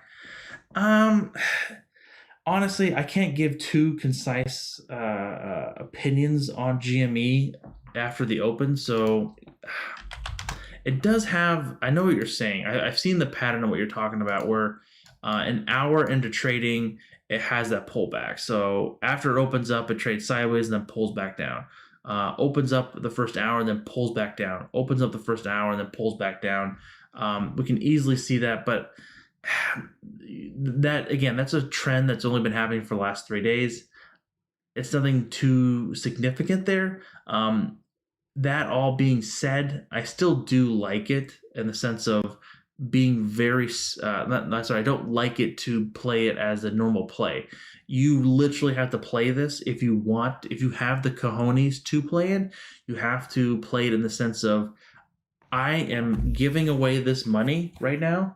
I don't need it. I don't want it. If I lose it, I will not shed a tear. I won't punch the computer. I won't punch my my laptop. I won't punch the keyboard, and I won't eat 3 chocolate chip chocolate chip cookies, and feel bad about myself.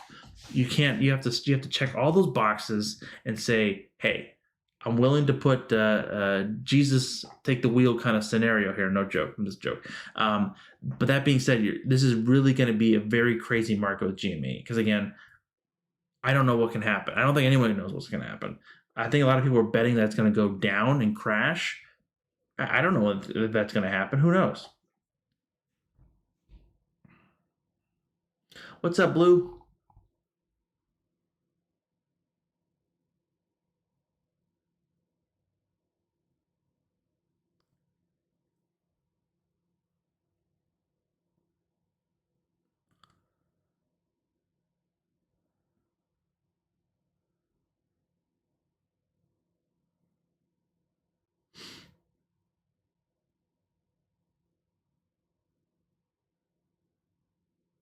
Hey, Ken, what do you think about MAXAR?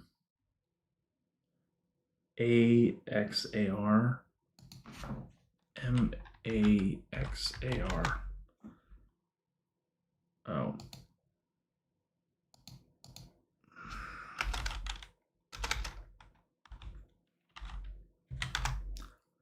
Yeah, this one's kind of been trending lower here. I know this is one that was talked about with a short squeeze as well, I believe. This is bouncing pretty hard, potentially off that 34 EMA here. With that being said here, We could easily see this maybe bounce here, because that is basically filling that previous gap up here on that large volume. So that 34 EMA could be covered here and maybe holding around that 40 ish dollar range. If it doesn't, even 39.45 could be a level of support. Be mindful, we do have earnings coming out as well, so be super mindful of that, about that, to see if we can get some action on that level there. With that being said, it is somewhat aggressively in the short term pulling back again, and again, a lot of red here in the last couple days, so be very mindful of just trying to fight that trend to the downside there. Yeah, you're welcome. Cool as that ever. Oh, and you said $3. You didn't have to do that. Thank you, my friend. I appreciate that. Data Dog is asking for bets. D Dog. Yeah, what's barking over there? Yeah, this one is very choppy market here again. We had that high around 118 to 120. This was like a huge fan favorite when the pandemic was still going on, was pretty rambunctious. But that being said, we're having issues really trying to break above 110 to 109. And we have some support basically around $95. So trading within that $15 range is something that we need to be very well mindful about. With earnings also coming out on the 11th of February, we are seeing that movement around 103-ish range. It's something we're going to be looking at to try to break out. Again, that is somewhat in the middle between those ranges. But with that being said, you said the 11th is coming out, so we're looking for basically a move of $16. That can easily put us back up to the all-time high. If it does come down and really doesn't disappoint on numbers, we can easily see a break below $94 there. But yeah, with earnings, it's very much a coin flip in my book, and it's hard to play in going into that.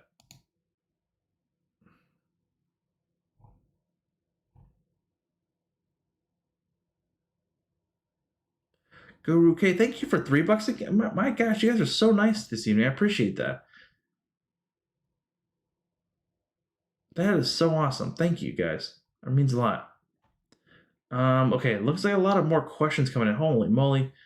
What are my thoughts on PHUN? Did I do that one already? PHUN?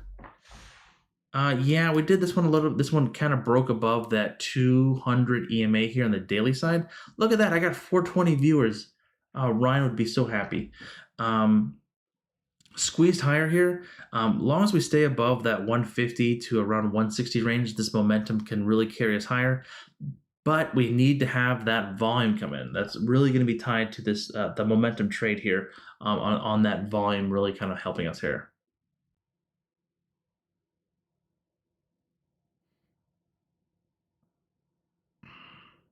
Snapchat, yeah, they have earnings this week, so that's ticker symbol, it's just Snap, right? Last earnings was a blowout, like huge deviation move higher here, and now it's like somewhat was been trending higher ever since then. But now last like month or so has been choppy. With earnings this week, we're looking for a move around $8.82. So currently trading around $52, $53. Courses. A move to the upside would be well above to around that $60 range, and to the downside would be well below the $45 to $42 range to the downside. So both substantial time frames to looking at. We are somewhat of a squeeze here. I kind of like that, but going into earnings, I think you pretty much know it's a coin flip for me. That being said, I do on the weekly side, this chart has been super strong here. Really, with this previous breakout in that quarter here, we are looking for some initial support around $50 in the short-term side, and then down to $46, which we've kind of seen that candle somewhat extend down here last week due to the very large amount of market volatility of last week. But that trend on the weekly side is still trying to go higher. In the short term, we're trying to reach that lovely target and break above 57. In the longer run, we're looking for $70 within the old snappy snap. Mitty, hey, Ken, big sexy BB, what do you think about CRM? CRM, that's Salesforce. Yeah, this one's kind of been like just kind of meandering in the woods here, just chilling, doing not really much of anything here. Again, they talked about their acquisition of Work and haven't really been doing much ever since then, if I believe my memory recalls as well.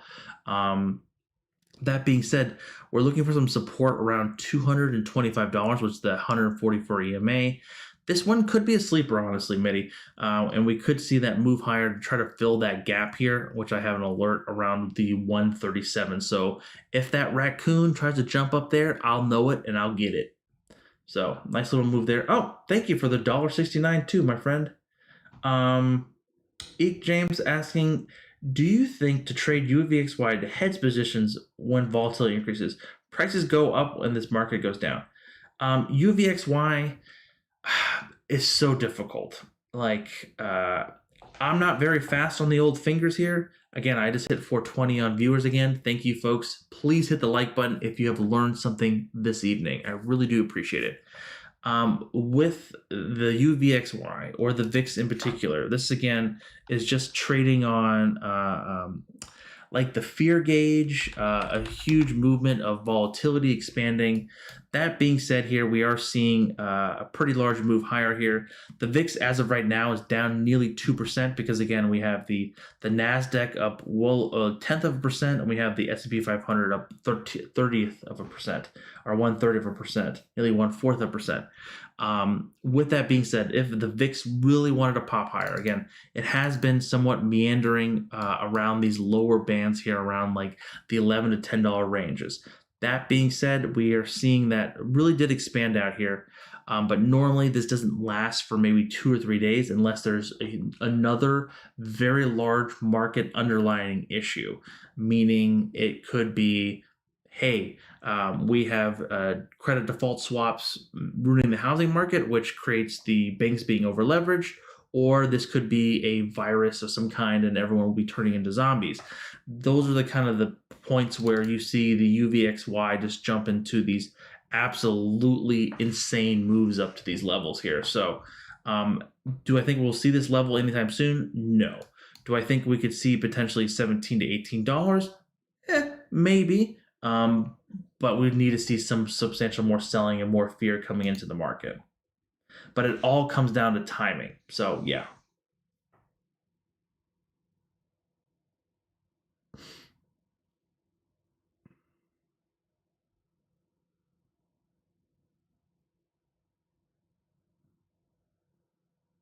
I saw Airbnb from Blue and then Ben. Yeah. A, B, and B. Oh. A, B, and B. Again, this is a newer IPO. Be very mindful of that. So that is something to put it in its own category here. That being said, with that movement here in the short term, we're looking for some support around 173 to 175. If that trend wants to continue, again, this is somewhat of a high valuation in the sense of the IV. It's a lot of premium in the stock or in the options right now. If you're looking at a February calls, those are just insane amount of prices around the $200 price target. A lot of IV, a lot of premium in these stock on this options here. Really ripe, honestly, to sell premium, selling puts, selling calls. So be mindful that if you're newer to selling puts and calls, please make it a spread. And to protect your risk to the up or downside. That being said here, I like Airbnb long term. Right as of right now, I'm just selling some premium and some puts in this one to kind of see if it can maybe test, if it holds this level around that 177 to 175, to maybe try to test its way back up to 200. Brian, thank you for the $3, my friend. Really, you guys are just killing it today. Hey, just wanted to say thank you. What do we think about FireEye earnings on Tuesday? Yeah, FireEye, that is one I missed like insane. Like, of course, they had that hack happen, and I thought it would take a little bit longer to recover. I didn't know it's going to take 3 days or 5 days of trading to recover here, and then just rip higher here. Ripped higher here to some really crazy price targets here. I've known FireEye for years. I remember, again, I can give you a little quick tour of this one. I traded this one when it first came out. I remember buying it, yeah, around $85 here on this run up here, and then getting out of it on the way down, basically probably breaking even because I was a schmuck. And then ever since then has been kind of just doing next to nothing, and just kind of been really meandering around like that $13 to like $15 range. Coming into this week here, it's been fairly looking strong here on multiple time frames. But that being said, with earnings, I think, Brian, you know that it's very much a coin flip in my book. So be very mindful of that. We do have some short-term support coming in at 34 EMA, which is around $20.79. The weekly move is looking for a $2.60 move, so like 250-ish. So that could easily break to that 50-day SMA here, which is basically around that range. I'm actually going to put that alert right there. Or you can try to go to the upside because, again, it has been feeling a little bit of chop here around that $22.60 to $23. So, again, Brian, thank you for the $3. Okay, sorry, folks.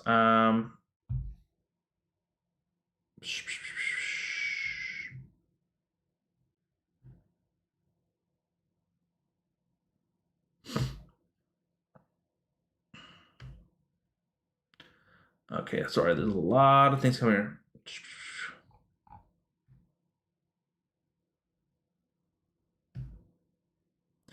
What do you think about IRTC? Looks like a lot of, what's IRTC? Ooh, what happened there? That's a heck of a pullback. I don't like that. It closed below 200 EMA, so that is not a good sign here. Stronger pullback would have been around this level here. We can kind of draw some fibs at these levels here. Look at that. Initial support around 132-ish range. That's a 618 Fibonacci retracement to the downside here. Even down to around 165 could also be some level of support. And that 100% move is lining up to that 190 EMA as well. Jared, thank you for the ongoing support as well. Same with you as Chris. Yeah, GME is going to be a crazy move without a doubt, folks. Thoughts on IPOE, Daniel? I love IPOE. I think it's going to be it's a long-term hold for me. That being said, in the meanwhile, we're looking for some short-dated targets to the upside around $26 to $28, maybe even pushing to $30. But with this very strong V-shaped recovery, we can easily see it maybe pull back to around that $22 range, and that would be just fine. REGN, yeah, that is one that the old that Kathy Wood and her firm has been buying a little bit. Very interesting stock. This has been a really strong move higher here, but then it's kind of been this really lackluster here, and it's kind of just trading down here and not doing much of anything. It's something that I just don't quite understand here, because again, I've seen this stock has been on my watch list for some time, but I have not really seen a chance to really buy into it. Again, it does have it does have earnings on Friday morning, correct? That being said, in the long shoot, we do have some support around $484. That being said, that's nothing that previous base here. With last earnings, we did get kind of a slosh here in the last earnings before that and the last earnings before that. So very much, again, it's a pharmaceutical play, so be mindful of that. I'm not sure on what their overall board is on what they're looking for.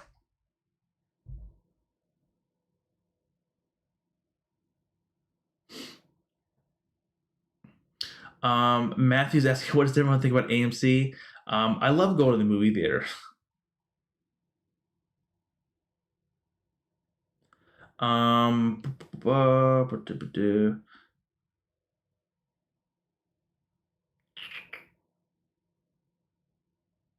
we're gonna do a couple more. It's almost been streaming for about 2 hours, and then we'll look at, and then we'll just have to call it a night. I do want to let people know that I am going to try to do a show. What I mean by that, let me go to the first person here. First person, not a video game. This is how my brain is right now. I plan. This is not a Bible, anyways. People asking if this is a Bible. This is just my little notebook that I write stocks and things down.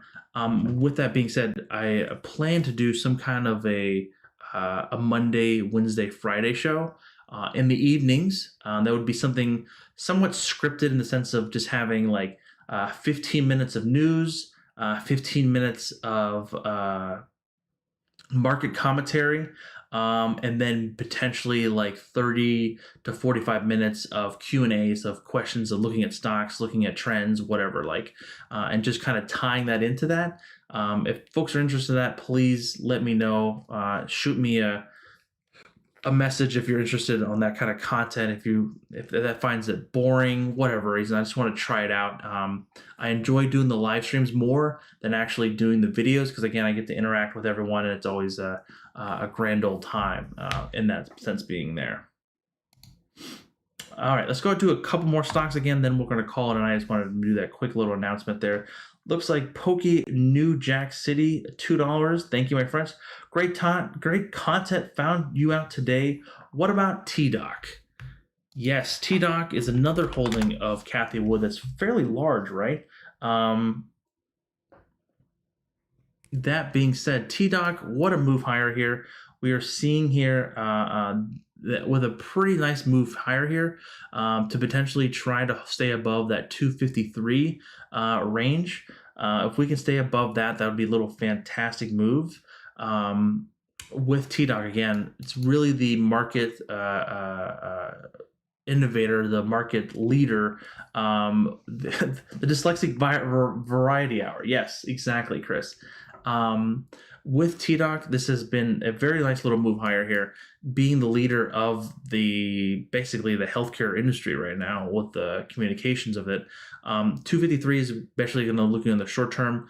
Again, we kind of nearly tapped that target around $300, but $300 is really the next target they're going to be looking for the old TDoc.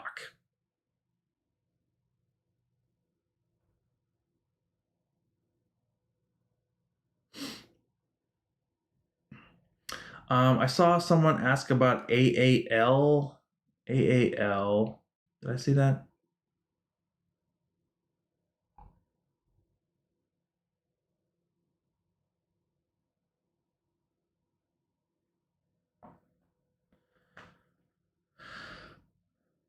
Oh, you got it because of Trump, really? Yeah, this is definitely. I like TDoc. I bought into this a little bit here. I actually shorted it here, then I got into it around the 200 EMA. Let's see here. AAL, of course, this is one that's been heavily talked about and shorted as well here. With that being said, we do have a squeeze sitting up here, with the overall airline industry being a mixed bag here and just not really being the best performer here, again, due to traveling restrictions. The vaccines rollout's not been very fast as most people thought. That being said, we have some initial short-term support around $16.86, and then substantial more support around $15.70. With that being said, we're going to be trying to with this squeeze, if we do get a movement higher, we're going to be looking for $19.50 to potentially $20 to try to break around that range there. Let's do two more. Any thoughts on IPOD? Yeah, IPOD. So this one was actually restricted as well, which, again, there is no name attached to IPOD from my knowledge. So as of right now, this is just a blank check company with a very high premium because Chamath Palihapitiya. Initially looking for some support around 1447, but if we do get a cup and handle here, we could potentially see this break above 17. But again, IPOD, nothing has been announced to my knowledge there.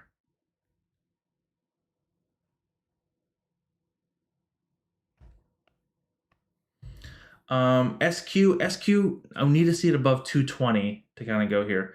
NOK, need to see it above, still stay above 450 to kind of any kind of movement. NIO, we need to see that above that $57 price target to kind of hold. We do have some potential announcements coming from the Chinese EV companies this week on the overall movement there.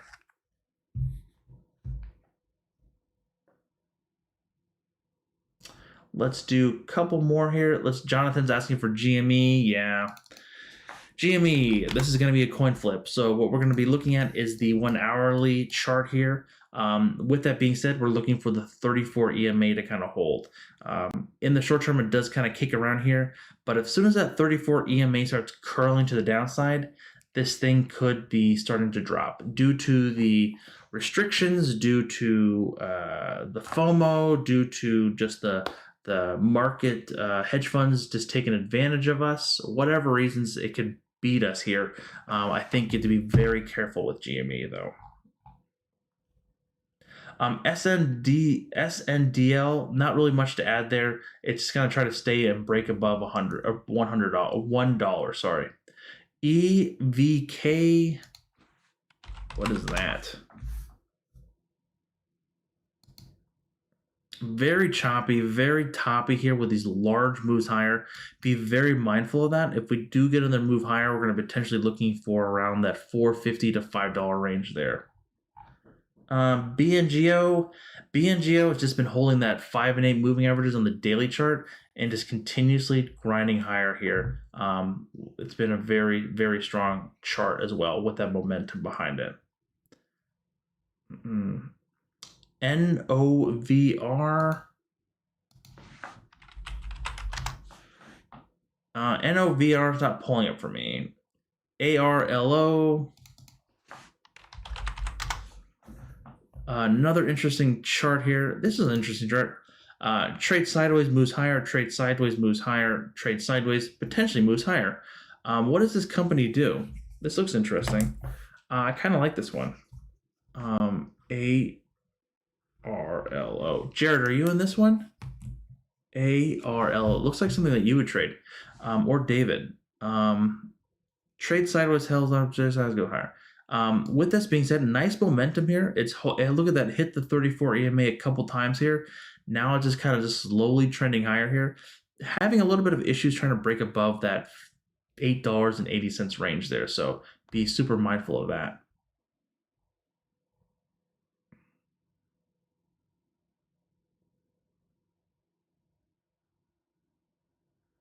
Yeah, again, Jared, great point. Crypto is not really my cup of tea.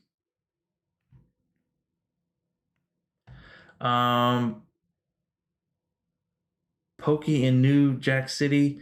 BB, yeah, that's going to be a difficult one to look again because that thing has been very heavily manipulated by the shorts and, of course, the hedge funds by restrictions. With that being said, we in the short-term support, we have around $12.58.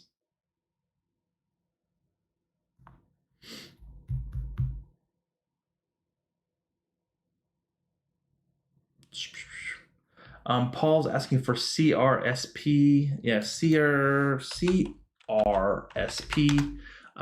Yeah, CRISPR. This thing has kind of come down to the 50 SMA here. I kind of like this one again. You see I have an alert here around 153-ish. If this can kind of see the 5 and 8 kind of start curling sideways and get some sideways action moving and trading here, we definitely could see some base building here and try to get back above that 172 range. I saw LAC. That's one I haven't seen in a long time here. With that squeeze that we saw, why did I go back here this way? Squeeze really kicked us higher here, hit that level around 28.83. Now coming back down somewhat to the 21 EMA. If this holds around 19 to around 18.37, maybe trade sideways and maybe curls back up to that testing of that previous high there. GRT.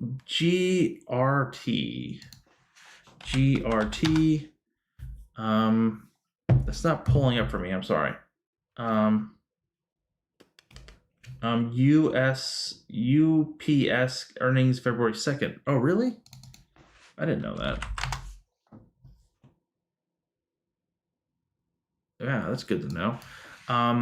So this really is coming to the 144 EMA here. It has been slightly downtrending here, and now we're hitting off that level here with a close of nearly being down 1.5% here. A little bit worrisome because the trend is still kind of aggressively pushing lower. Can earnings save it? Yes, but will I be buying into it? Unless you're long-term trading this, you potentially could. The earnings expected move is basically $13.60, so that's a pretty substantial move. So it's a $155 stock exactly. So $13 to the downside would easily put it past 150. Would be even potentially even putting it to a little bit above the 140 range there. With that being said, if we do get a positive notion, we could potentially kind of stop this downward trend bleeding here. Robinhood could do it a self-hood cut their list of 50 to 8. Now it's AMC, GME, BB, Express, GMS, GNUS, really? GNUS is shorted? Okay, I didn't know that. KOSSS, Naked, and Knock. Can you take a look at Tootsie Roll? Yeah, we can look at TR versus Eck and Allen. Thank you again for the $5, my friend. With the old Tootsie Roll, very aggressive movement here. We're seeing again, this stock has done nothing for over the last couple of months. Really, actually, most of like a downtrend has not really been able to get above that 200 EMA here. With that movement higher, we are seeing that 5 and 8 moving averages really kind of come in to propel this higher, really highlighting that 5 EMA here, which is the white line here, and really trying to move higher with the particular earnings potentially coming out the 10th. So be mindful of that. I'm not sure what the short interest on this one is, Alan. I'm sure you know if you're trading it, but this is something that is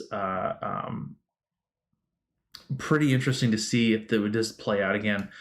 In the short term, we're looking for some support around 36.48 and even back down to $35, even in the sense with those parabolic SAR dots. We are seeing it does kind of play out with that middle finger volume bars in the back. So if we switch over to this chart here, we're seeing that it's, again, very large deviation moves because it's breaking out of this trend channel here, but the trend is still higher. So again, that support, like we talked about, is that 36.34 and even back down to that 33.40-ish level to the extreme if you want to be, depending on how much you want to move the value around on how comfortable you are in the overall position. But that being said, interesting play. I'm pretty sure the high interest rate is pretty high there.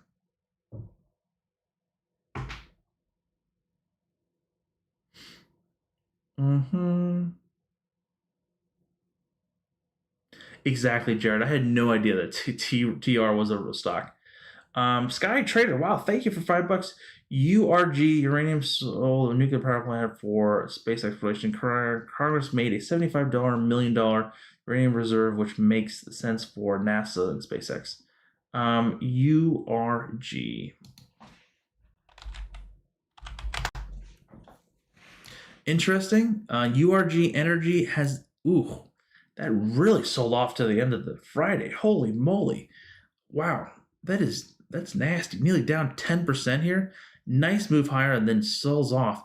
If that 5 and 8 continuously go cross through that 21 EMA here, we can easily see that back down to around that 74 cents to 75 cents to the downside. But again, it's a penny stock, so be very mindful about these very aggressive moves. But yeah, in the short term, it has broken the short-term trend. But now we're looking for some initial support around 76 to 75 cents around the 55 and the 55 SMA there.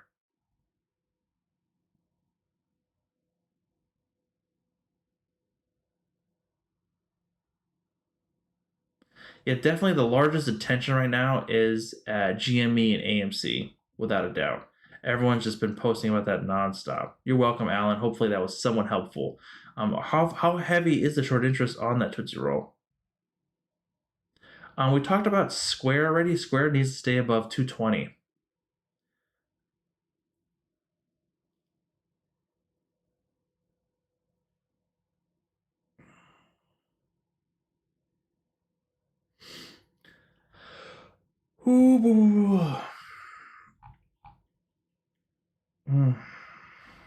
What a day.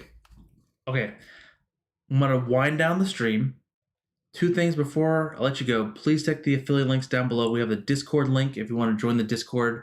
We always talk about grand old stuff from Costco snacks to yoga, all kinds of fantastic things, and of course stocks.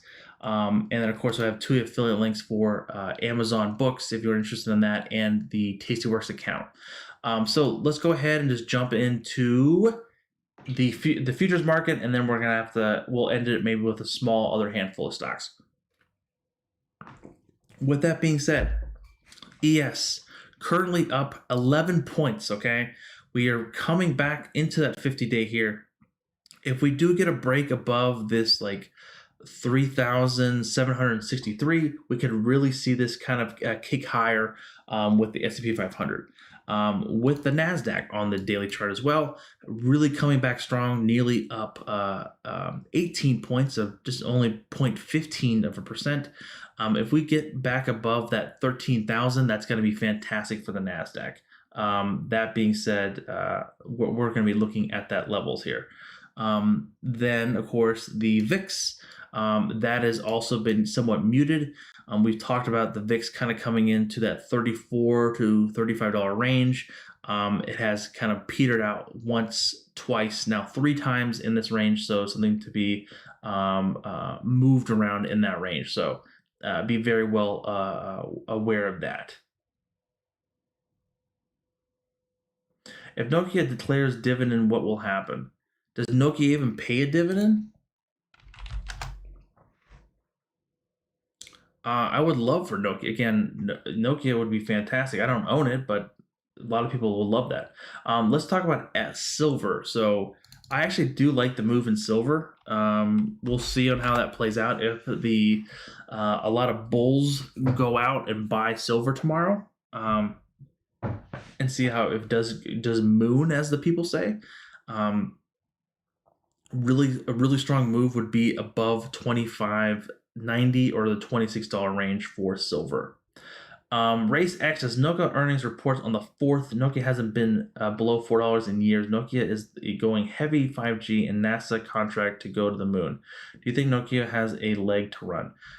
Yes, I like the down and out stocks without a doubt, but the only thing has been very difficult. But it has been down, again, due to the virus, but that's different. It's been very sideways, right? Like, again, Racing X, you see it has just been very kind of meandering here, really around that $5 range, and it just recently has gotten below $5. But of course, with this very heavy shorts float and really aggressive buying and really just kind of moving the market around in unhealthy ways, in my opinion, I think that we could see it kind of just trade sideways, even though with the contracts and everything, the IV is extremely high in the stock where it shouldn't even be. But that being said, in the short term, we have some support around 450. If that doesn't hold, we can easily see it back down to around 417.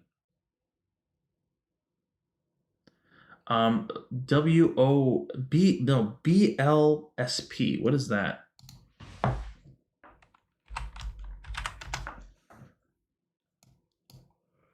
Yeah.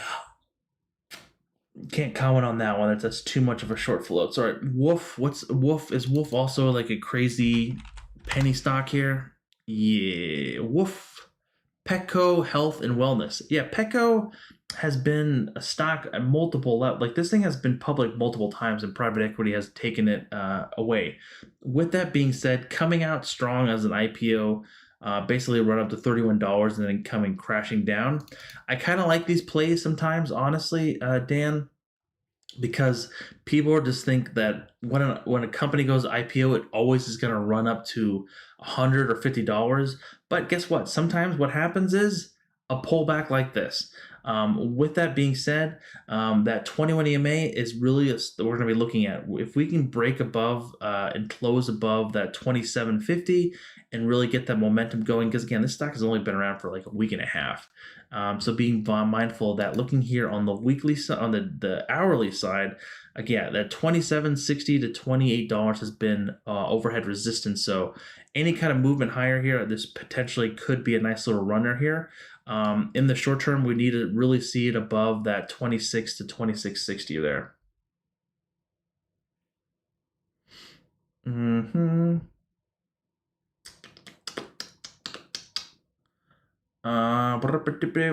All right, let's do one more. I'm gonna go random. Scrolling. Let's see here. Yeah, but okay, hold on. I just messed everything up. All right. Okay, what did I click on? Disney. What a coinkadink. Disney, love me some Disney. That being said, this has earnings coming out not this week, the following week, the 11th. So be mindful of that, especially with any kind of good economic news. This is definitely could be a very strong run here. It has been bouncing off the 50-day here a little bit here, not technically speaking, but it does look fairly strong here if we can get a break back above 173. The expected move for not this week, but the following week, where it has earnings, is around $15. So $15 is a pretty large move for a $170 stock. If that does break and then Disney just like sells off because of subscriber growth, or because again they kind of talked about that already, we could see it easily back down to 150. But I'm somewhat of a Disney bull, and I would like to see it back above 180 to potentially testing that $200 target. Dan, and thank you for the $2.99.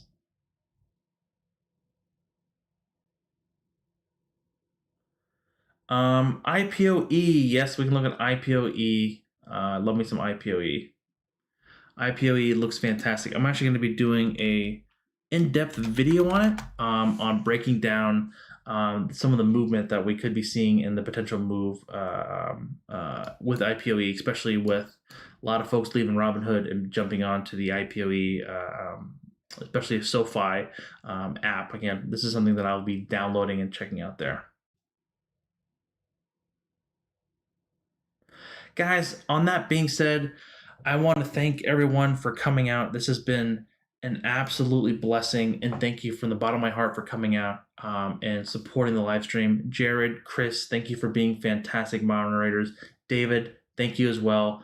Everyone else who had their stocks not being said, I do apologize. It's not something that I just randomly select. Again, there's 400 people in the chat, and it just continues to scroll.